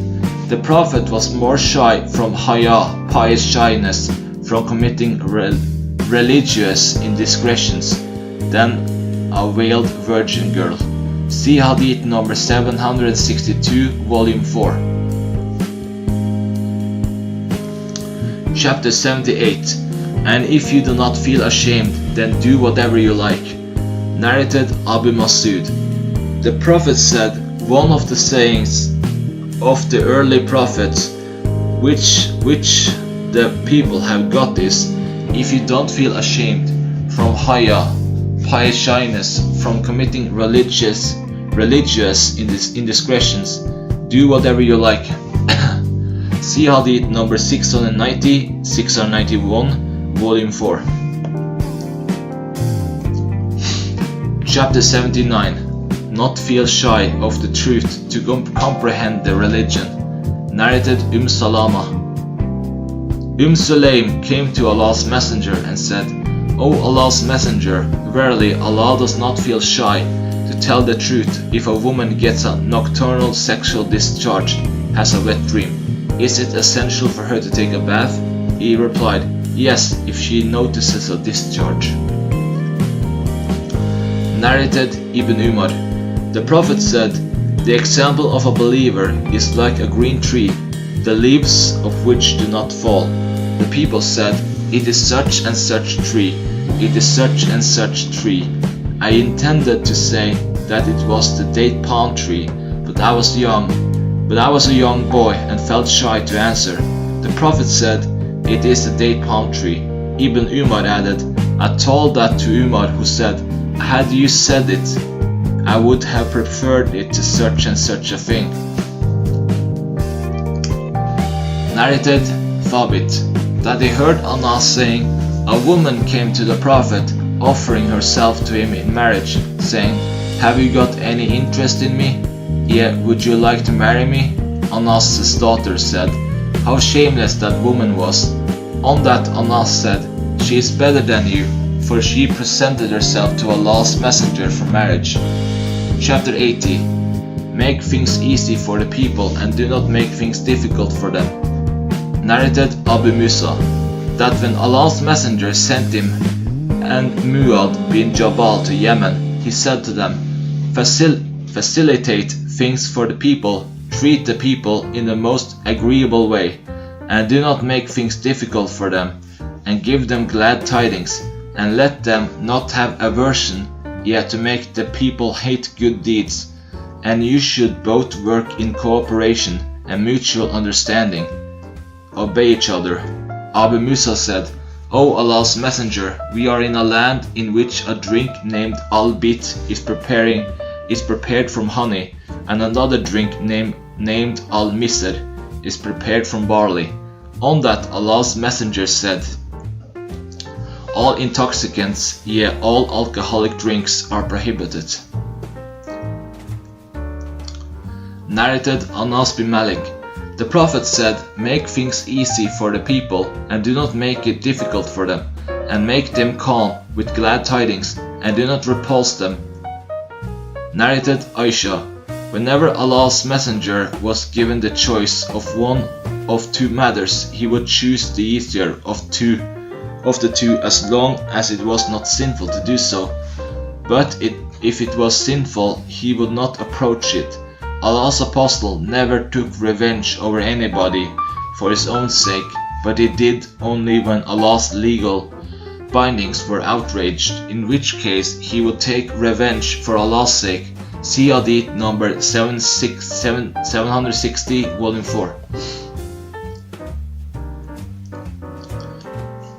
Narrated Al-Asraq bin Qais. We were in the city of Al-Awas on the bank of a river which had dried up. Then Abu Barsa al-Aslami came riding a horse, and he started praying and let his horse loose. The horse ran away, so Abu Barsa interrupted his prayer and went after the horse till he caught it and brought it, and then he offered his prayer. There was a man amongst us who was from the Kawari.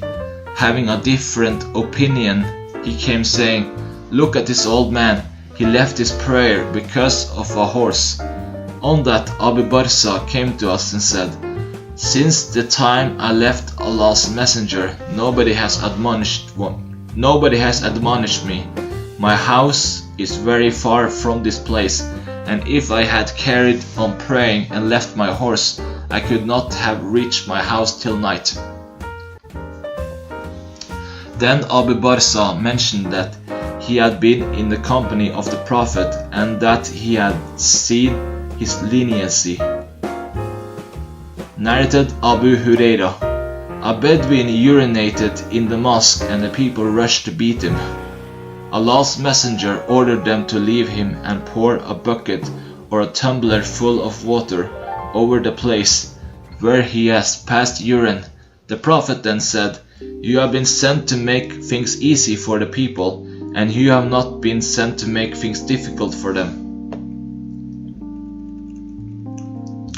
Chapter 81. To be cheerful with the people. Narrated Anas bin Malik. The Prophet used to mix with us to the extent that he would say to a younger brother of mine, "O Aba Umair, what did the Nughair, a kind of bird, do?" Narrated Aisha, I used to play with the dolls in the presence of the Prophet, and my girl friends also used to play with me. When Allah's Messenger used to enter my dwelling place, they used to hide themselves, but the Prophet would call them to join and play with me. The playing with the dolls and similar images is forbidden, but it was allowed for Aisha at that time, as she was a little girl, not yet reached the age of puberty. Fath ul-Bari, page 143, volume 13.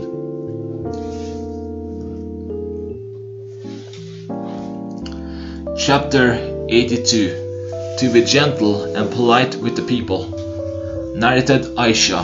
A man asked permission to see the Prophet. He said, "Let him come in.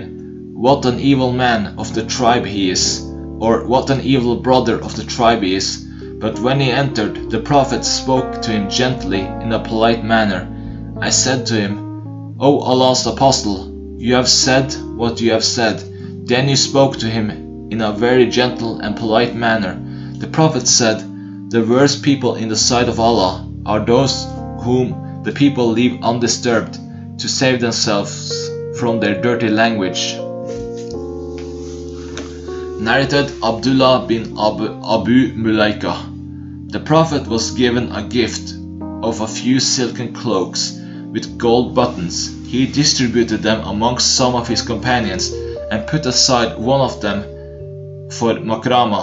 When Makrama came, the Prophet said, "I kept this for you." Ayub, the sub-narrator, held this garment to show how the Prophet showed the cloak to Makrama, who had something unfavorable about his temper. Chapter 83. A believer not to be stung twice out for the same hole. Narrated Abu Huraira.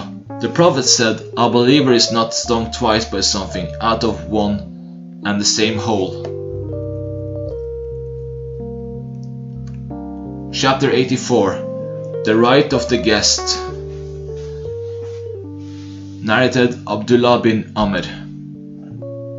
Allah's Messenger entered upon me and said, "Have I not been informed that you offer prayer all the night and fast the whole day?" I said, "Yes." He said, "Do not do so. Offer prayer at night and also sleep.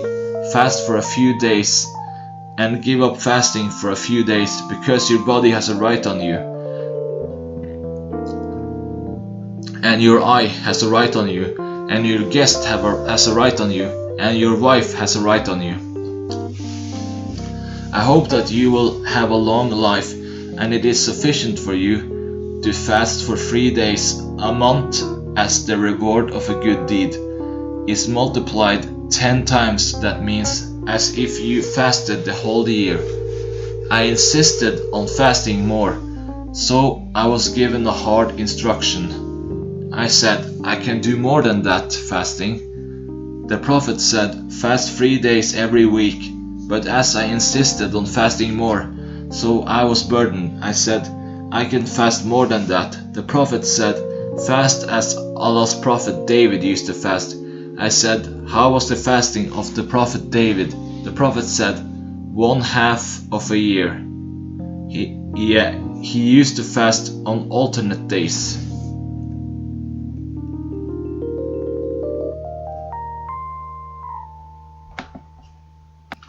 Chapter 85. To honor guests and to serve him. Narrated Abu Shurai al-Kabi. Allah's Messenger said, whoever believes in Allah and the last day should serve his guests generously. The guest's reward is to provide him with a superior type of food for a night and a day, and a guest is to be entertained with food for 3 days, and whatever is offered beyond that is regarded as something given in charity, and it is not lawful for a guest to stay with his host for such a long period so as to put him in a critical position. Narrated Malik. Similarly as above, 156, adding, who believes in Allah and the last day should talk what is good or keep quiet. Abstain from dirty and evil talk, and should think before uttering.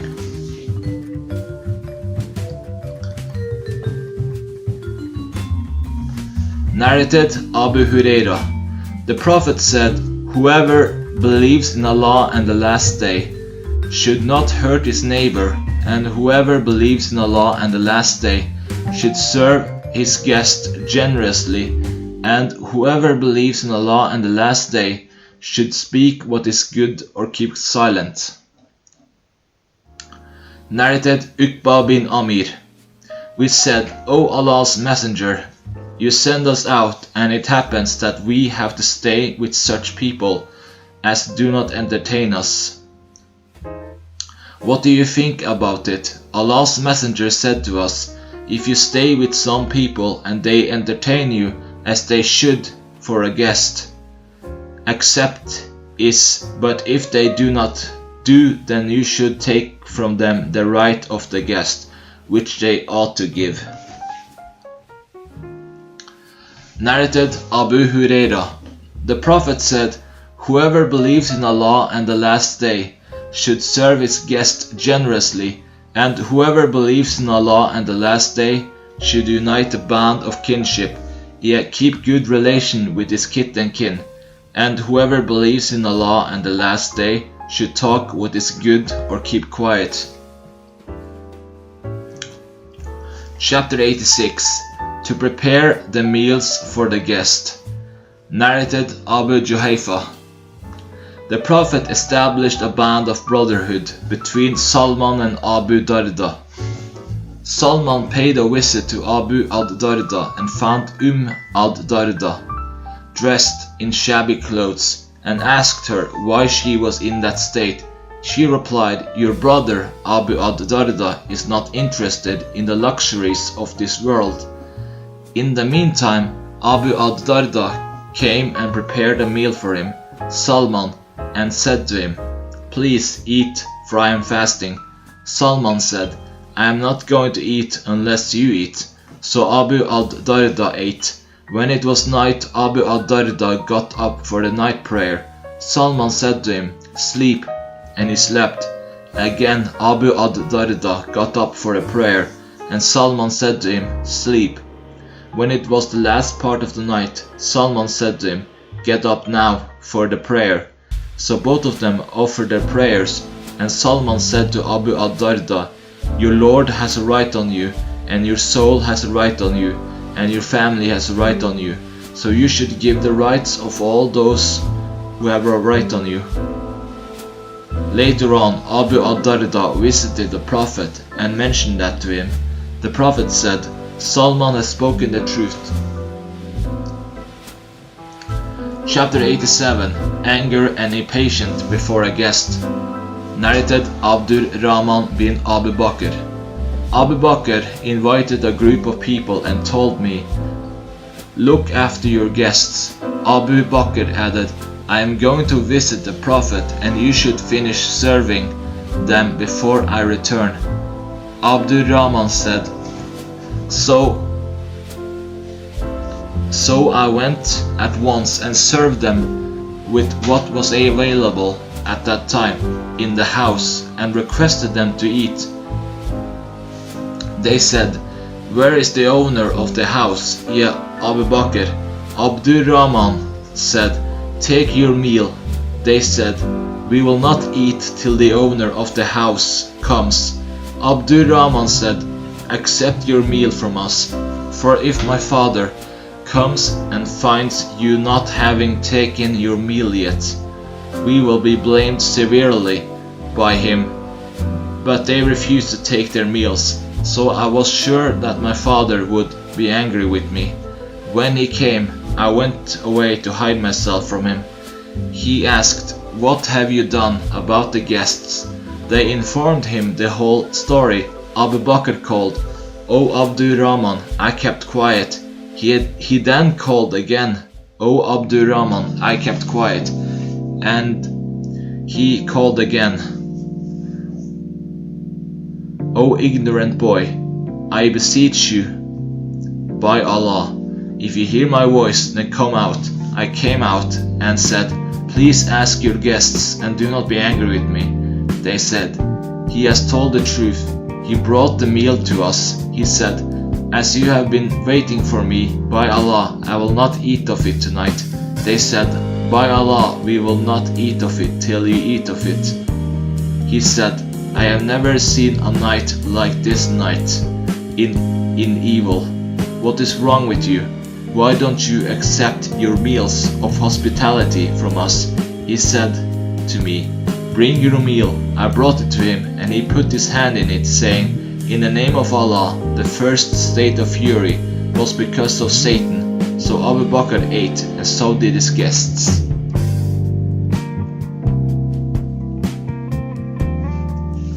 Chapter 88. By Allah, I will not eat till you eat.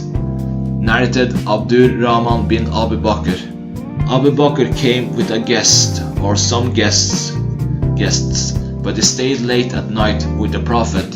And when he came, my mother said to him, Have you been detained from your guest or guests tonight? He said, Haven't you served the supper to them? She replied, We presented the meal to him or to them, but he or they refused to eat. Abu Bakr became angry, rebuked me, and invoked Allah to cause my ears to be cut, and swore not to eat of it. I hid myself, and he called me, O ignorant boy. Abu Bakr's wife swore that she would not eat of it, and so the guests swore that they would not eat of it till he ate of it. Abu Bakr said, All that happened was from Satan. So he asked for the meals and ate of it, and so did they. Whenever they took a handful of the meal grew increased from underneath, more than that mouthful. He said to his wife, O sister of Bani Firas, what is this? She said, O pleasure of my eyes, the meal is now more than it had been before. We started eating. So they ate of it and sent the rest of that meal to the Prophet. It is said that the Prophet also ate of it. Chapter 89. To respect the old ones, who should start talking? Narrated Rafi bin Khadij and Sal bin Abu Hatma, Abdullah bin Sal and Isa bin Masud went to Khaybar, and they dispersed in the gardens of the date palm trees. Abdullah bin Sal was murdered. Then Abdurrahman bin Sal, Huwayisa and Muhayisa, the two sons of Masud, came to the Prophet and spoke about the case of their murdered friend. Abdurrahman, who was the youngest of them all, started talking. The Prophet said, Let the older among you speak first. So they spoke about the case of their murdered friend.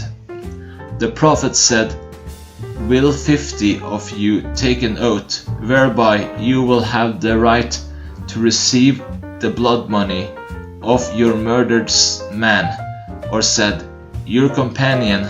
They said, O Allah's Messenger, the murder was a thing we did not witness. The Prophet said, then the Jews will release you from the oath.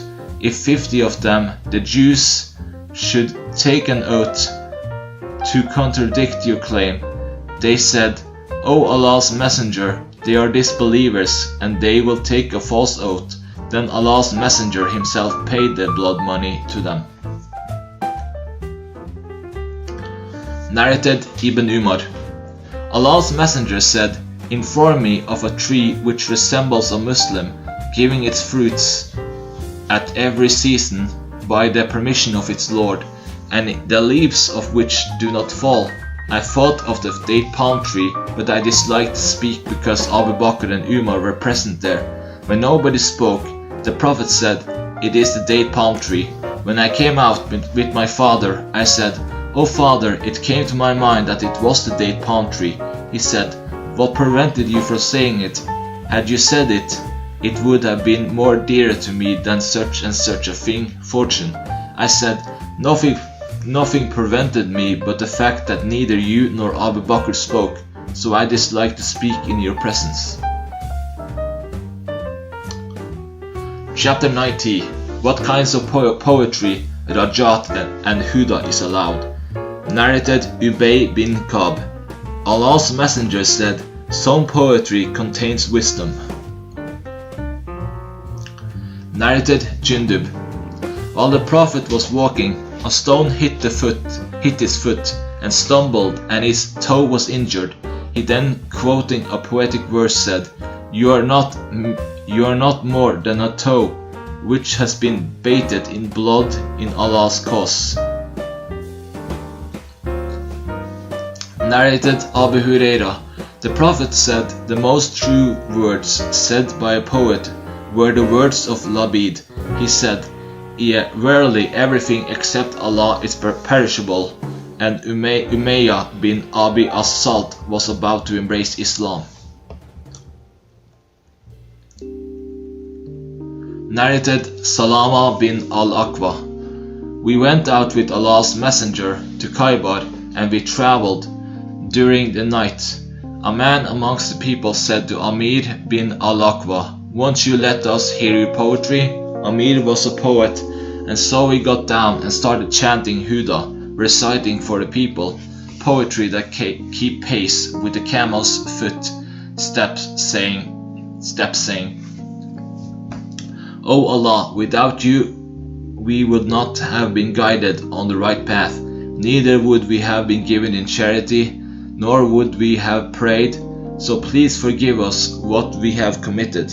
Let all of us be sacrificed for your cause, and when we meet our enemy, make our feet firm and bestow peace and calmness on us. And if they, our enemy, will call us towards an unjust thing, we will refuse.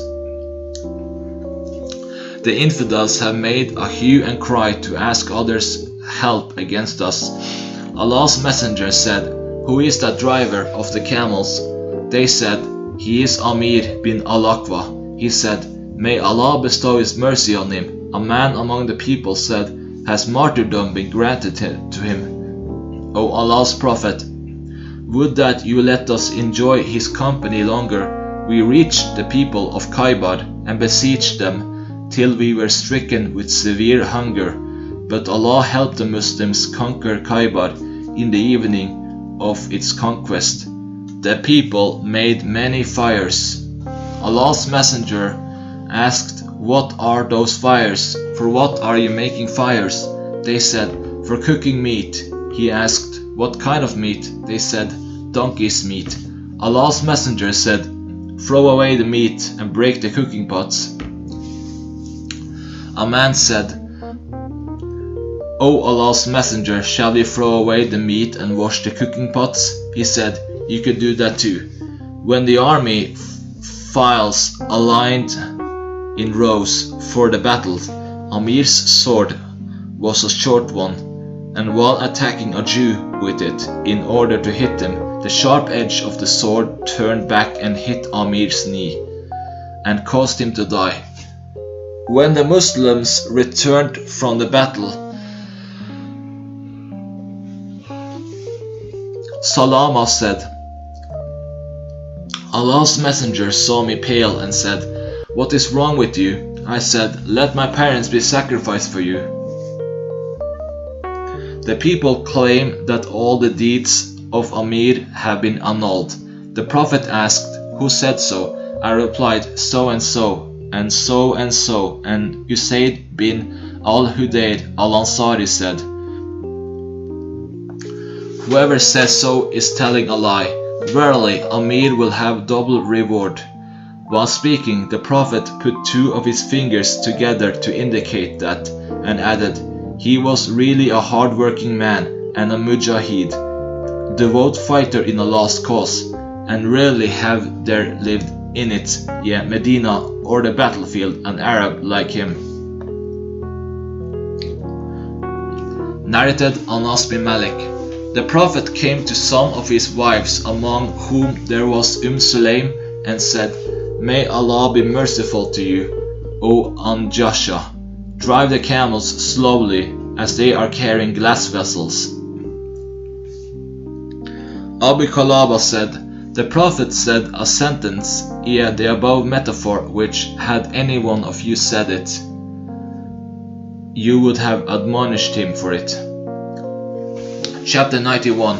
Lampooning al-Mushrikun. Narrated Aisha. Hassan bin Thabit asked the permission of Allah's Messenger to lampoon the pagans in verse. Allah's Apostle said, "What about my forefathers' ancestry?" Hassan said to the Prophet, "I would take you out of them as a hair is taken out of dough." Narrated Hisham bin Urwa that his father said, "I called Hassan with bad names in front of Aisha. She said, 'Don't call him with bad names, because he used to defend Allah's Messenger against the pagans.'" Narrated Al-Haytham bin Abu Sinan that he heard Abu Huraira in his narration mentioning that the Prophet said, "A Muslim brother of yours who does not say dirty words," and by that he meant Ibn Rawaha, said in verse, "We have Allah's Messenger with us who recites the Holy Quran in the early morning time. He gave us guidance and light while we were blind and astray, so our hearts are sure that whatever he says will certainly happen. He does not touch his bed at night, being busy in worshipping Allah while the pagans are sound asleep in their beds." Narrated Abu Salama bin Abdurrahman bin Auf that they heard Hassan bin Thabit al-Ansari asking the witness of Abu Huraira, saying, "O Abu Huraira, I beseech you by Allah to tell me, did you hear Allah's Messenger saying?" "O Hassan," I reply on behalf of Allah's Messenger, "O Allah, support him, Hassan, with the Holy Spirit, Gabriel." Abu Huraira said, "Yes." Narrated Al-Bara. The Prophet said to Hassan, "Lampoon them, the pagans, in verse, and Gabriel is with you." Chapter 92. To indulge in poetry. Narrated Ibn Umar. The Prophet said, "It is better for a man to fill the inside of his body with pus than to fill it with poetry." Narrated Abu Huraira. Allah's Messenger said, "It is better for any one of you that the inside of his body be filled with pus, which may consume his body, than it be filled with poetry." Chapter 93. Taribat, Yaminuka, and Akra Halka. Narrated Aisha. Allah, the brother of Abu al-Qais, asked my permission to enter after the verses of Al-Hijab, veiling the ladies, was revealed. And I said, "By Allah, I will not admit him unless I take permission of Allah's Apostle." For it was not the brother of Al-Qais who had suckled me, but it was the wife of Al-Qais who had suckled me. Then Allah's messenger entered upon me, and I said, O Allah's messenger, the man has not nursed me, but his wife has nursed me. He said, admit him because he is your uncle, not from blood relation, but because you have been nursed by his wife. Taribat Yaminuka Urwa said, because of this reason, Aisha used to say, foster suckling relations render all those things, marriages, etc., illegal which are illegal because of the corresponding blood relations. See Hadith number 36, volume 7. Narrated Aisha, the Prophet intended to return home after the performance of the Hajj, and he saw Safiya standing at the entrance of her tent, depressed and sad, because she got her menses. The Prophet said, Akra halka, an expression used in the Quraysh dialect. You will detain us. The Prophet then asked her, did you perform the Tawaf al-Ifada on the day of sacrifice, 10th of Dhul Hijjah? She said, yes. The Prophet said, then you can leave with us. Chapter 94. They assumed or claimed that. Narrated Hani, the daughter of Abu Talib, I visited Allah's messenger in the year of the conquest of Mecca and found him taking a bath, and his daughter Fatima was screening him. When I greeted him, he said, who is it? I replied, I am Hani, the daughter of Abu Talib. He said, welcome, O Hani. When the Prophet had finished his bath, he stood up and offered 8 rakat of prayer, while he was wrapped in a single garment. When he had finished his prayer, I said, O Allah's messenger, my maternal brother assumes or claims that he will murder some man whom I have given shelter. Yet so and so bin Hubayra. Allah's messenger said, O Hani, we shelter him, whom you have sheltered. Hani added, that happened in the forenoon. Chapter 95. Saying Wailaka.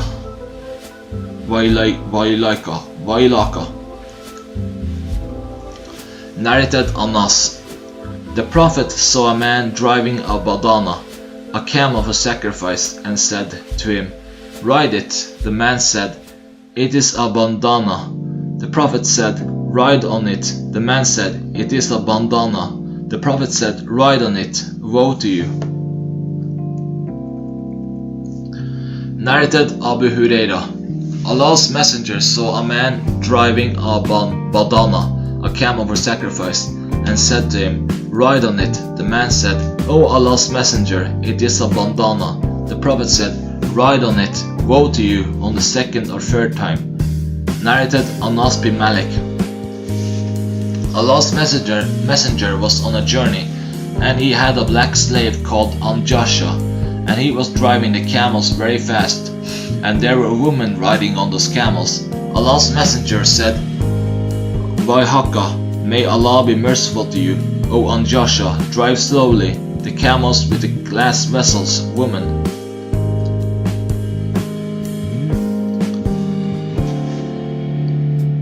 Narrated Abu Bakr. A man praised another man in front of the Prophet. The Prophet said thrice, Wailaka, woe on you, you have cut the neck of your brother. The Prophet added, if it is indispensable for any one of you to praise a person, then he should say, I think that such and such person is so and so, and Allah is the one who will take his accounts, as he knows his reality, and none can sanctify anybody before Allah, and that only if he knows well about that person. Narrated Abu Sa'id al-Khudri. While the Prophet was distributing war booty, etc., one day Dhul Qawaisira, a man from the tribe of Bani Tamim, said, O Allah's messenger, act justly. The Prophet said, woe to you, who else would act justly if I did not act justly? Umar said to the Prophet, allow me to chop his neck off. The Prophet said, no, for he has companions who are apparently so pious that if any one of you compares his prayer with their prayer, he would consider his prayer inferior to theirs, and similarly his fasting inferior to theirs, but they will desert Islam, go out of religion as an arrow goes through the victim's body, games, etc. In which case, if its nozzle is examined, nothing will be seen thereon, and if its noddy is examined, nothing will be seen thereon, and if its kudhad is examined, nothing will be seen thereon. For the arrow has gone out too fast, even for the excretions and blood to smear over it. Such people will come out at the time of difference among the Muslim people, and the sign by which they will be recognized will be a man whose one of the two hands will look like the breast of a woman, or a lump of flesh moving loosely. Abu Sa'id added, I testify that I heard that from the Prophet, and also testify that I was with Ali when Ali fought against those people. The man described by the Prophet was searched for among the killed, and was found, and he was exactly as the Prophet had described him. See Hadith number 807, volume 4. Narrated Abu Hurairah. A man came to Allah's Messenger and said, O Allah's Messenger, I am ruined. The Prophet said, Wayhaka, may Allah be merciful to you. The man said, I have done sexual intercourse with my wife while fasting in Ramadan. The Prophet said, manumit a slave. The man said, I cannot afford that. The Prophet said, then fast for 2 successive months. The man said, I have no power to do so. The Prophet said, then feed 60 poor persons. The man said, I have nothing to feed 60 persons. Later, a basket full of dates were brought to the Prophet, and he said to the man, take it and give it in charity. The man said, O Allah's Messenger, shall I give it to people other than my family? By him in whose hand my life is, there is nobody poorer than me in the whole city of Medina. The Prophet smiled till his premolar teeth became visible and said, take it. Al-Suri said that the Prophet said, Wailaka. Narrated Abu Sa'id al-Khudri. A Bedouin said, O Allah's Messenger, inform me about the emigration. The Prophet said, Wayhaka, may Allah be merciful to you. The question of emigration is a difficult one.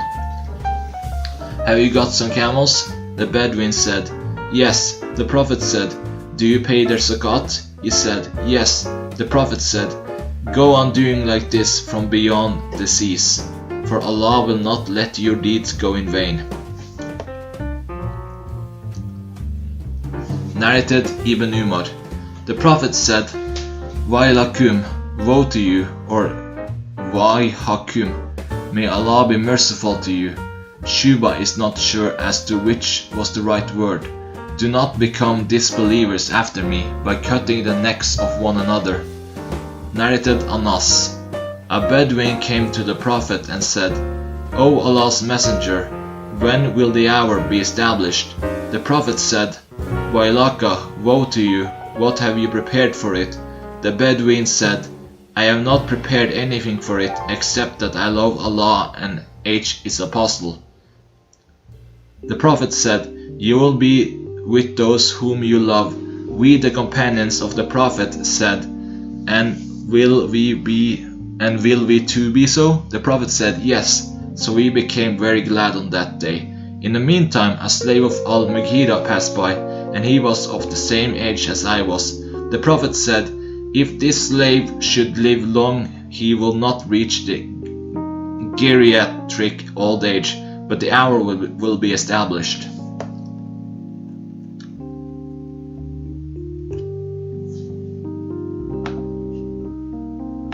Chapter 96. The Signs of Loving Allah. Narrated Abdullah. The Prophet said, "Everyone will be with those whom he loves." Narrated Abdullah bin Masud. A man came to Allah's Messenger and said, "O Allah's Messenger, what do you say about a man who loves some people but cannot catch up with their good deeds?" Allah's Messenger said, "Everyone will be with those whom he loves." Narrated Abu Musa. It was said to the Prophet, "A man may love some people but he cannot catch up with their good deeds." The Prophet said, "Everyone will be with those whom he loves." Narrated Anas bin Malik. A man asked the Prophet, "When will the hour be established, O Allah's Messenger?" The Prophet said, "What have you prepared for it?" The man said, "I haven't prepared for it much of prayers or fast or alms, but I love Allah and His Apostle." The Prophet said, "You will be with those whom you love." Chapter 97. The saying of one man to another, Iqsa. Narrated Ibn Abbas. Allah's Messenger said to Ibn Sayyad, "I have hidden something for you in my mind." "What is it?" He said, "Ad-duk." The Prophet said, "Iqsa."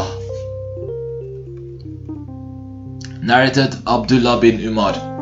Umar bin al-Khattab set out with Allah's Messenger and a group of his companions to Ibn Sayyad.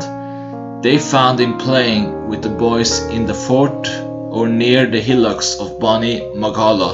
Ibn Sayyad was nearing his puberty at that time, and he did not notice the arrival of the Prophet till Allah's Apostle stroked him on the back with his hand and said, "Do you testify that I am Allah's Messenger?" Ibn Sayyad looked at him and said, "I testify that you are the Apostle of the unlettered ones, illiterates."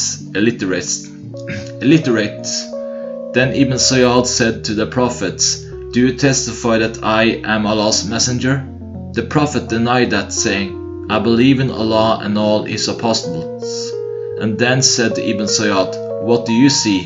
Ibn Sayyad said, "True people and liars visit me." The Prophet said, "You have been confused as to this matter." Allah's Messenger added, "I have kept something for you in my mind." Ibn Sayyad said, "Ad-duk." The Prophet said, "Iqsa, you should be ashamed, for you cannot cross your limits." Umar said, "O Allah's Messenger, allow me to chop off his neck."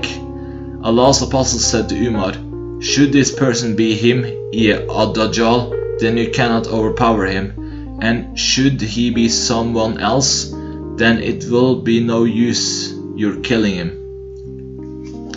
Abdullah bin Umar added, "Later on, Allah's Messenger and Ubay bin Ka'b al-Ansari once again went to the garden in which Ibn Sayyad was present. When Allah's Messenger entered the garden, he started hiding behind the trunks of the date palms, intending to hear something from Ibn Sayyad before the latter could see him. Ibn Sayyad was lying on his bed, covered with a velvet sheet from where his murmur were heard. Ibn Sayyad's mother saw the Prophet and said, "O Saf, the nickname of Ibn Sayyad, here is Muhammad." Ibn Sayyad stopped his murmuring. The Prophet said, "If his mother had kept quiet, then I would have learned more about him." Abdullah added, Allah's Messenger stood up before the people, delivering a sermon, and after praising and glorifying Allah as he deserved, he mentioned the Ad-Dajjal, saying, "I warn you against him, and there has been no prophet but warned his followers against him. Noah warned his followers against him, but I am telling you about him, something which no prophet has told his people of, and that is, know that he is blind in one eye, whereas Allah is not so." Chapter 98. Saying Marhaba. Marhaba. Narrated Ibn Abbas. When the delegation of Abdul Qais came to the Prophet, he said, "Welcome, O the delegation who have come. Neither you will have disgrace, nor you will regret. They said, O Allah's Messenger, we are a group from the tribe of Arabia, and between you and us there is the tribe of Mudar, and we cannot come to you except in the sacred months. So please order us to do something good religious deeds, so that we may enter paradise by doing that, and also that we may order our people who are behind us, whom we have left behind at home, to follow it. He said, 4 and 4. Offer prayers perfectly, pay the zakat obligatory charity, fast the month of Ramadan, and give 1/5 of the war booty in Allah's cause, and do not drink in containers called Aduba, Al-Hantam, Al-Nakir, and Al-Musafat. Chapter 99, Calling the people by their father's name. Narrated Ibn Umar. The Prophet said, for every betrayer, perfidious person, a flag will be raised on the day of resurrection, and it will be announced publicly. This is the betrayal, perfidy of so-and-so, the son of so-and-so.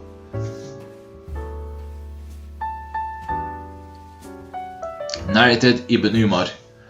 Allah's Messenger said, a flag will be fixed on the day of resurrection for every betrayer, and it will be announced publicly in front of everybody. This is the betrayal, perfidy, so-and-so, the son of so-and-so. Chapter 100. One should not say kabutat nafsi. Narrated Aisha. The Prophet said, none of you should say kabutat nafsi, but he is recommended to say lakisat nafsi.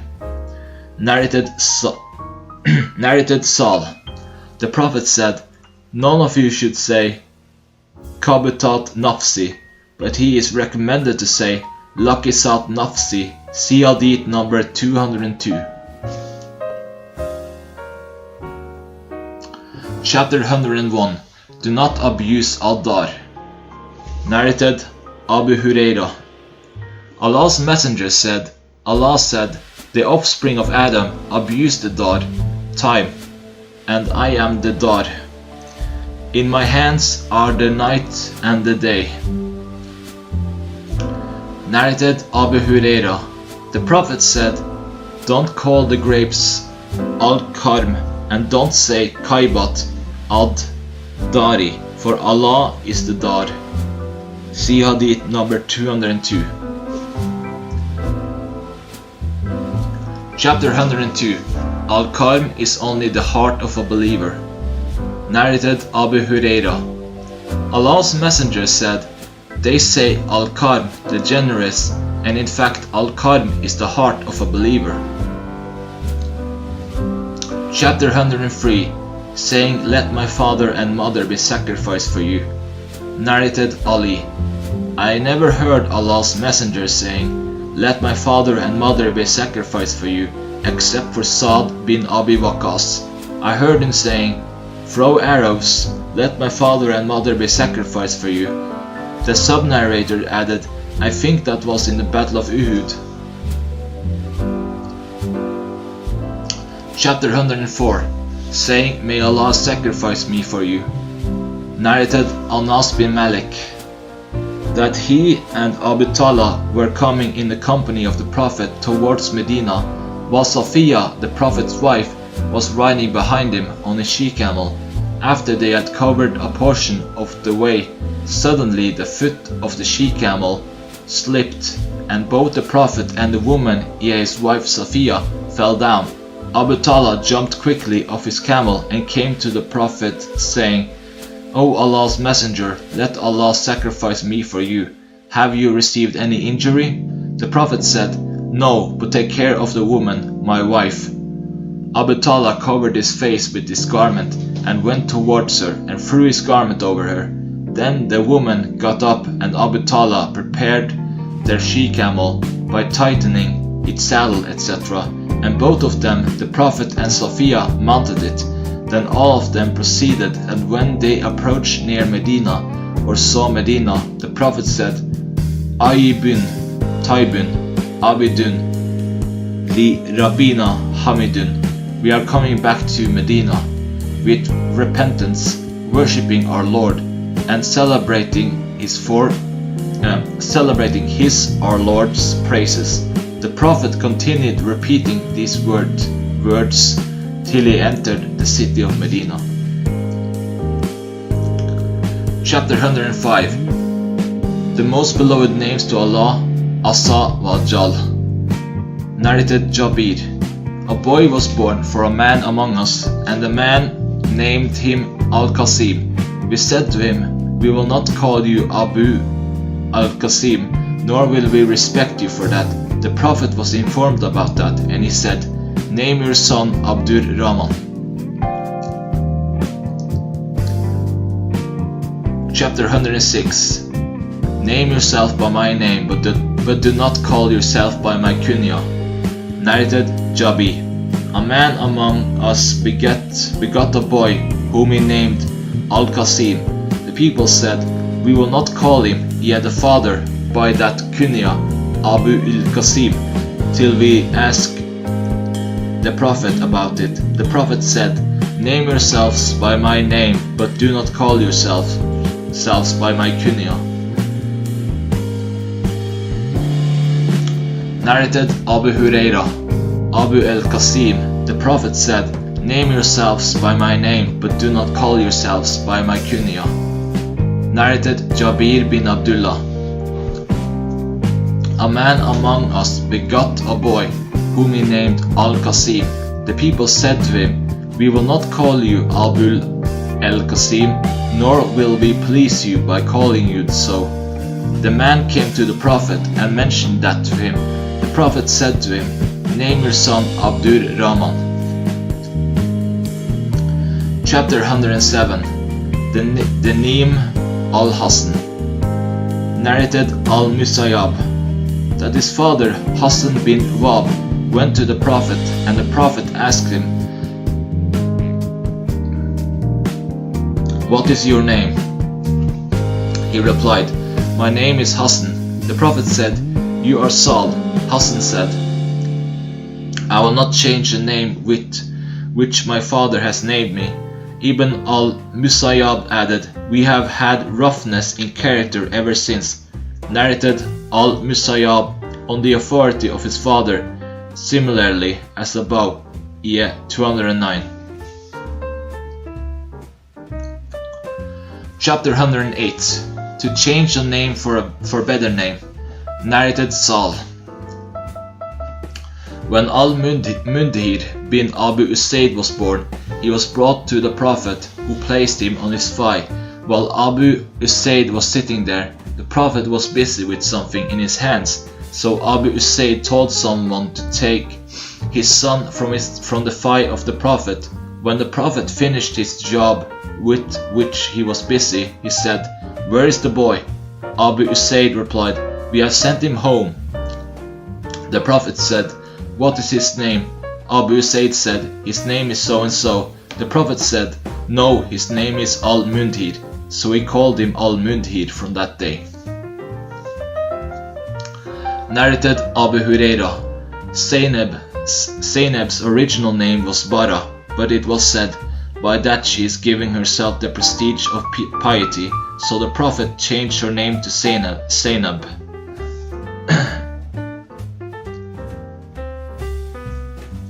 Narrated Sa'id bin al-Musayyab, that when his grandfather Hassan visited the Prophet said to him, what is your name? He said, my name is Hassan. The Prophet said, but you are Saul. He said, I will not change my name with which my father named me. Ibn al-Musayyab added, so we have had roughness in character ever since. Chapter 109. Whoever named by the names of the prophets. Narrated Ismail. I asked Abi Awfa, did you see Ibrahim, the son of the Prophet? He said, yes, but he died in his early childhood. Had there been a prophet after Muhammad, then his son would have lived, but there is no prophet after him. Narrated Al-Bara. When Ibrahim, the son of the Prophet, died, Allah's Messenger said, "There is a wet nurse for him in paradise." Narrated Jabir bin Abdullah al-Ansari. Allah's Messenger said, "Name yourselves after me by my name, but do not call yourselves by my kunya. 1. For I am Al-Qasim, distributor, and I distribute among you Allah's blessings." This narration has also come on the authority of Anas, that the Prophet said so. Narrated Abu Huraira. The Prophet said, "Name yourselves after me by my name, but do not call yourselves by my kunya, and whoever sees me in a dream, he surely sees me, for Satan cannot impersonate me, appear in my figure, and whoever intentionally ascribes something to me falsely, he will surely take his place in the hellfire."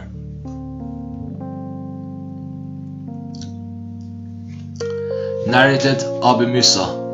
I got a son and I took him to the Prophet, who named him Ibrahim and put in his mouth the juice of a date fruit, which he himself had chewed, and invoked for Allah's blessing upon him, and then gave him back to me.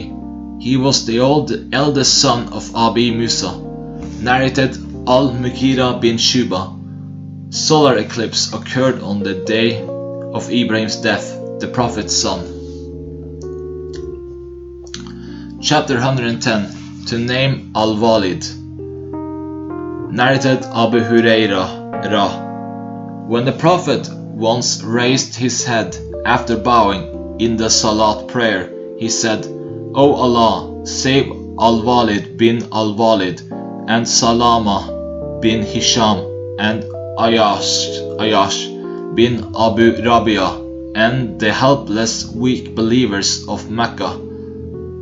O Allah, be hard on the tribe of Mudar. O Allah, send on them famine, drought, years like the famine, drought years of the Prophet Joseph." Chapter 111. Whoever, while calling a friend, omits a letter from his name. Narrated Aisha. The wife, the Prophet, Allah's Messenger said, "O Aisha, this is Gabriel sending his greetings to you." I said, "Peace and Allah's mercy be on him."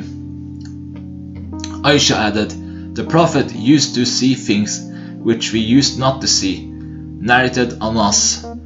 Once Sulaim was with the women who were in charge of the luggage on a journey, and Anjasha, the slave of the Prophet, was driving their camels very fast. The Prophet said, "O Anjash, drive slowly the camels with the glass vessels, ye ladies."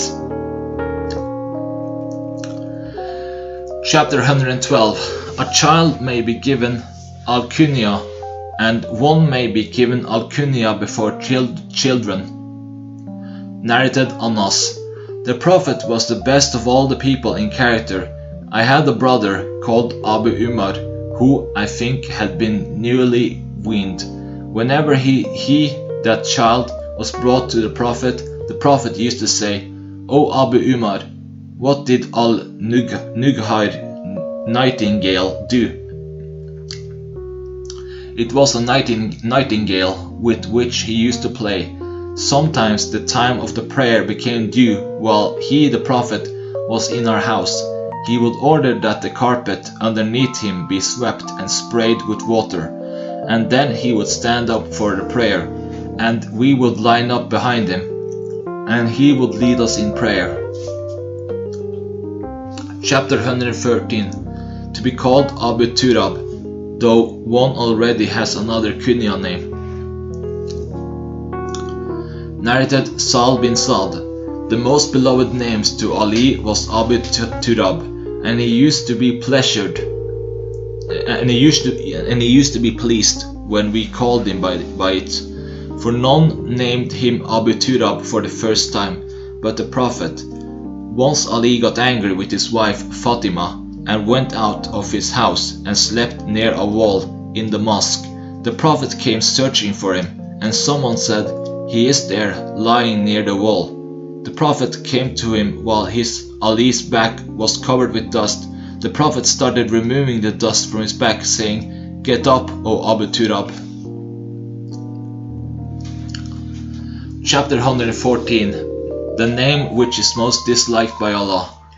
Narrated Abu Huraira.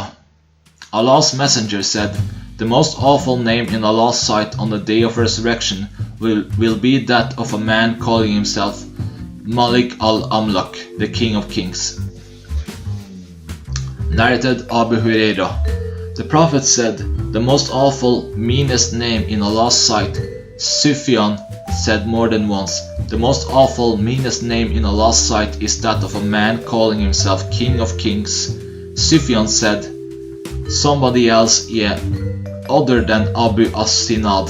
A sub-narrator says, "What is meant by the King of Kings is Shahan Shah." Chapter 115. The Kunya of al-Mushrik.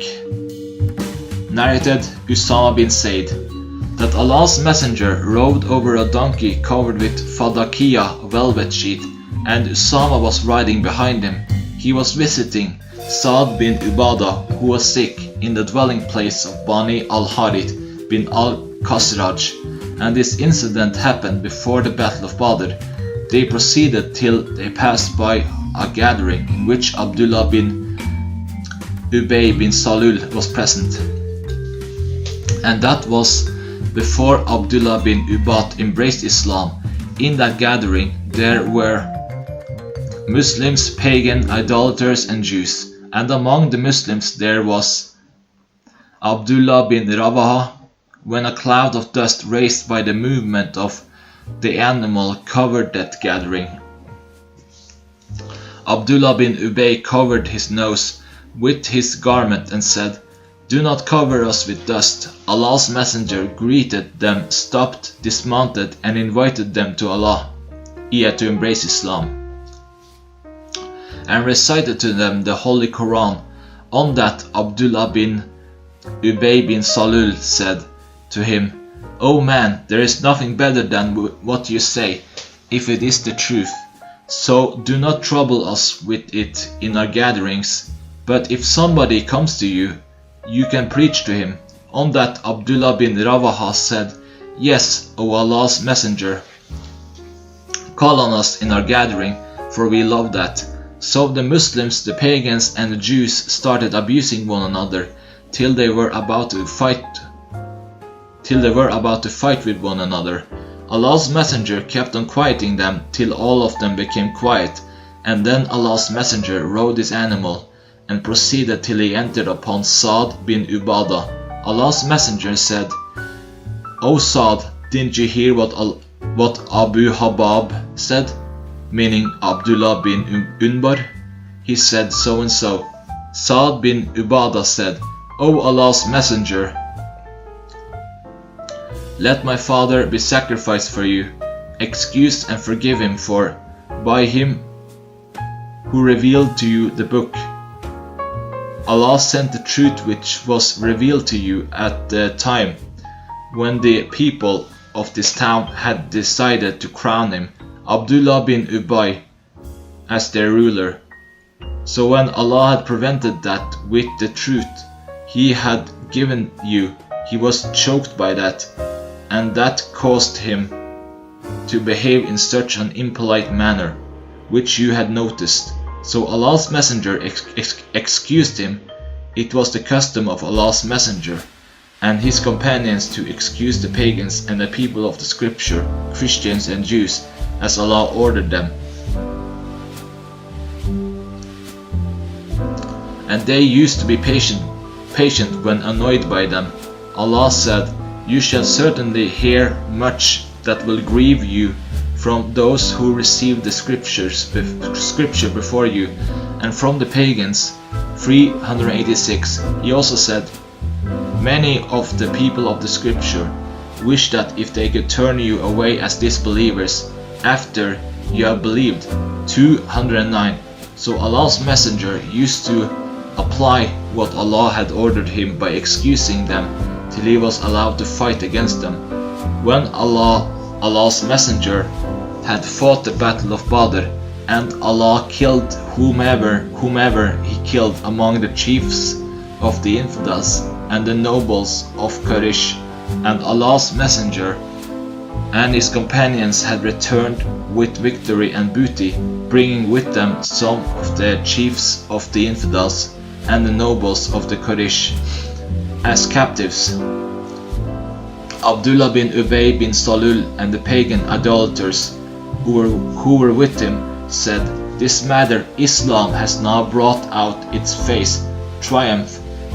So give Allah's messenger the pledge of allegiance for embracing Islam." Then they became Muslims. Narrated Abdullah bin al-Harith bin Nawfal.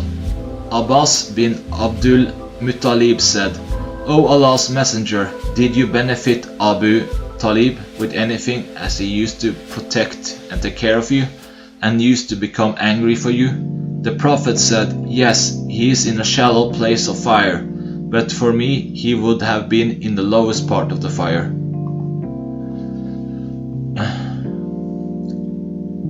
Chapter 116. Al-Marid is a safe way to avoid a lie. Narrated Anas bin Malik. Once the Prophet was on one of his journeys, and the driver of the camels started chanting to let the camels go fast. The Prophet said to him, "Take care, drive slowly with the glass vessels, O Anjasha, Waihaka, may Allah be merciful to you." Narrated Anas. The Prophet was on a journey, and a slave named Anjasha was chanting, singing for the camels to let them go fast while driving. The Prophet said, "O Anjasha, drive slowly the camels with the glass vessels." Abu Kilaba said, by the glass vessels he meant the woman riding the camels. Narrated Anas bin Malik. The Prophet had a camel driver called Anjasha, and he had a nice voice. The Prophet said to him, "Drive slowly, O Anjasha, do not break the glass vessels." And Qatada said, by vessels he meant the weak woman.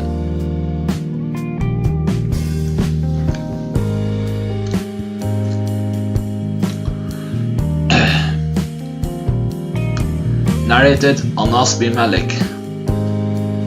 There was a state of fear in Medina. Allah's messenger rode a horse belonging to Abu Talha in order to see the matter. The Prophet said, "We could not see anything, and we found that horse like a sea, fast in speed." Chapter 117. The description of something by a man as nothing, while he means that it is not true. Narrated Aisha.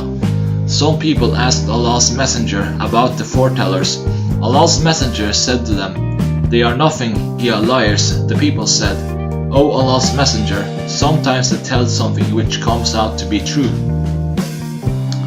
Allah's messenger said, That word which comes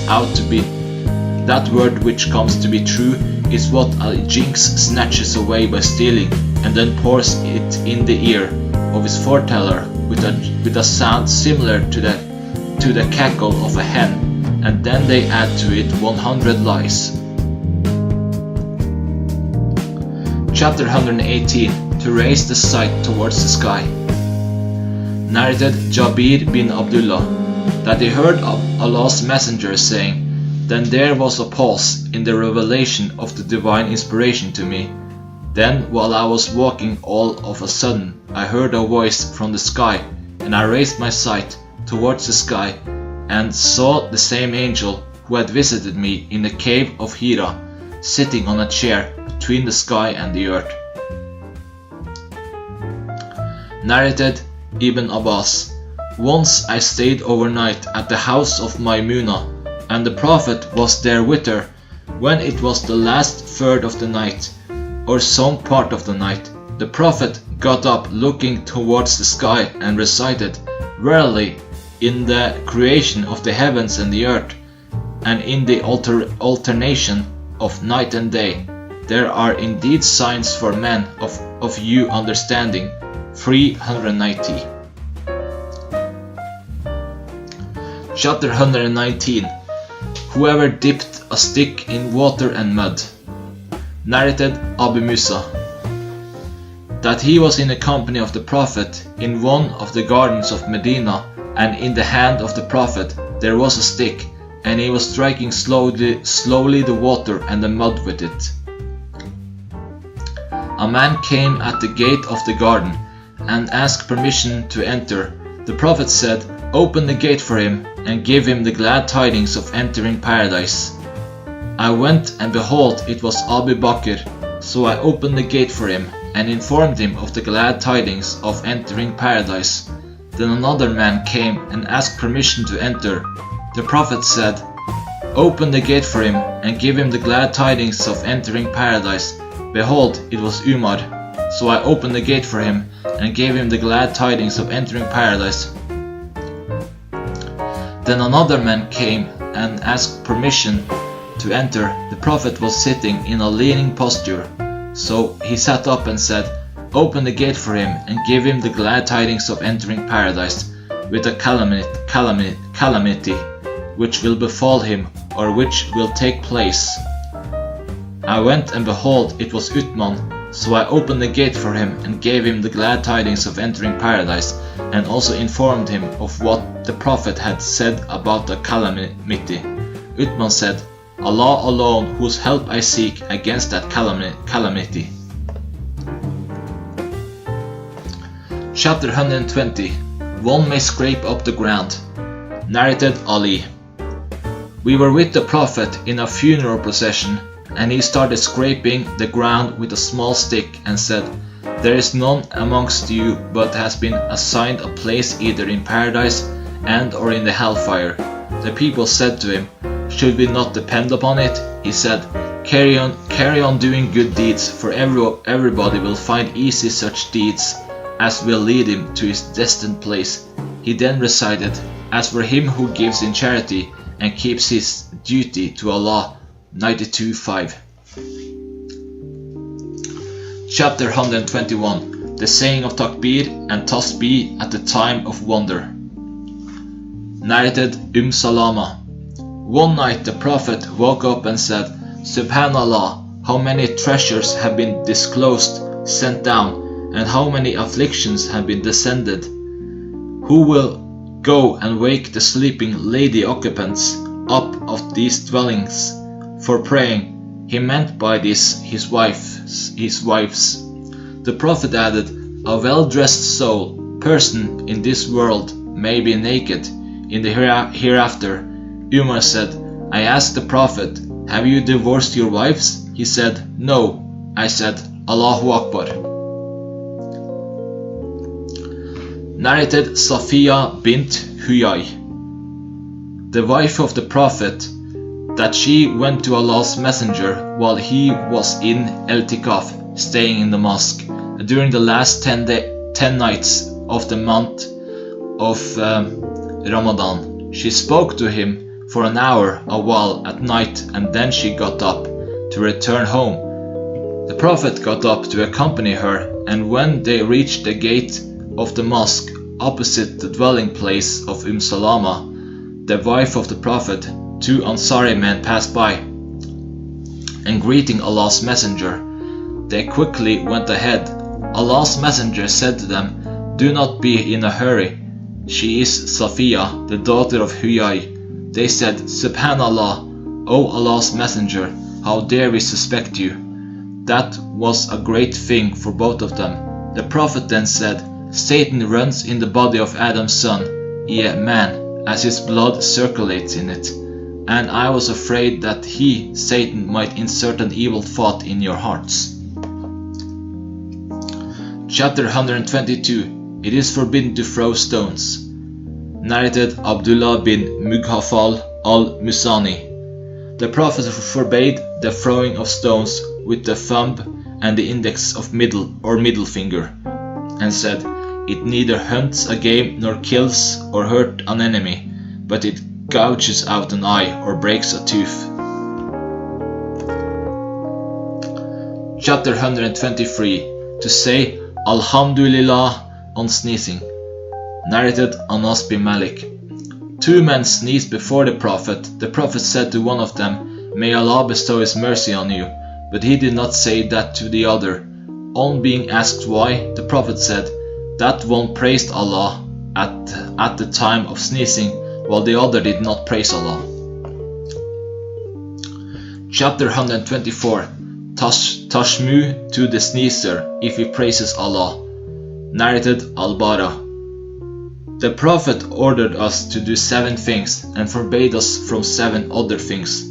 He ordered us to pay a visit to the sick, to follow funeral processions, to say, "May Allah be merciful to you," to a sneezer if he says, "Praise be to Allah," to accept invitation to a wedding banquet, to return greetings, to help the oppressed, and to help others to fulfill their oaths, provided it was not sinful. And he forbade us from 7 things: to wear golden rings or golden bangles, to wear silk, cloth, dibaj, sundus, and mayatir. Chapter 125. Sneezing and yawning. Narrated Abu Huraira. The Prophet said, "Allah likes sneezing and dislikes yawning. So if someone sneezes and then praises Allah, then it is obligatory on every Muslim who heard him to say, 'May Allah be merciful to you,' Yarhamuka illah. But as regards yawning, it is from Satan, so one must try one's best to stop it. If one says ha when yawning, Satan will laugh at him." Chapter 126. When somebody sneezes, what should be said? Narrated Abu Huraira. The Prophet said, "If any one of you sneezes, he should say, 'Alhamdulillah, praise be to Allah,' and his Muslim brother or companion should say to him, 'Yarhamuka Allah, may Allah bestow His mercy on you.' When the latter says, 'Yarhamuka Allah,' the former should say, 'Yahdikum Allah wa yushli balakum. May Allah give you guidance and improve your condition." Chapter 127. Tashmu should not be said to a sneezer if he does not say Alhamdulillah lillah. Narrated Anas. 2 men sneezed before the Prophet, and he said Tashmit to one of them, while he did not say Tashmit to the other. So that man said, "O Allah's Messenger, you said Tashmit to that fellow, but you did not say Tashmit to me." The Prophet said, "That man praised Allah, but you did not praise Allah." Chapter 128. If someone yawns, he should put his hand over his mouth. Narrated Abu Huraira. The Prophet said, Allah loves sneezing, but dislikes yawning.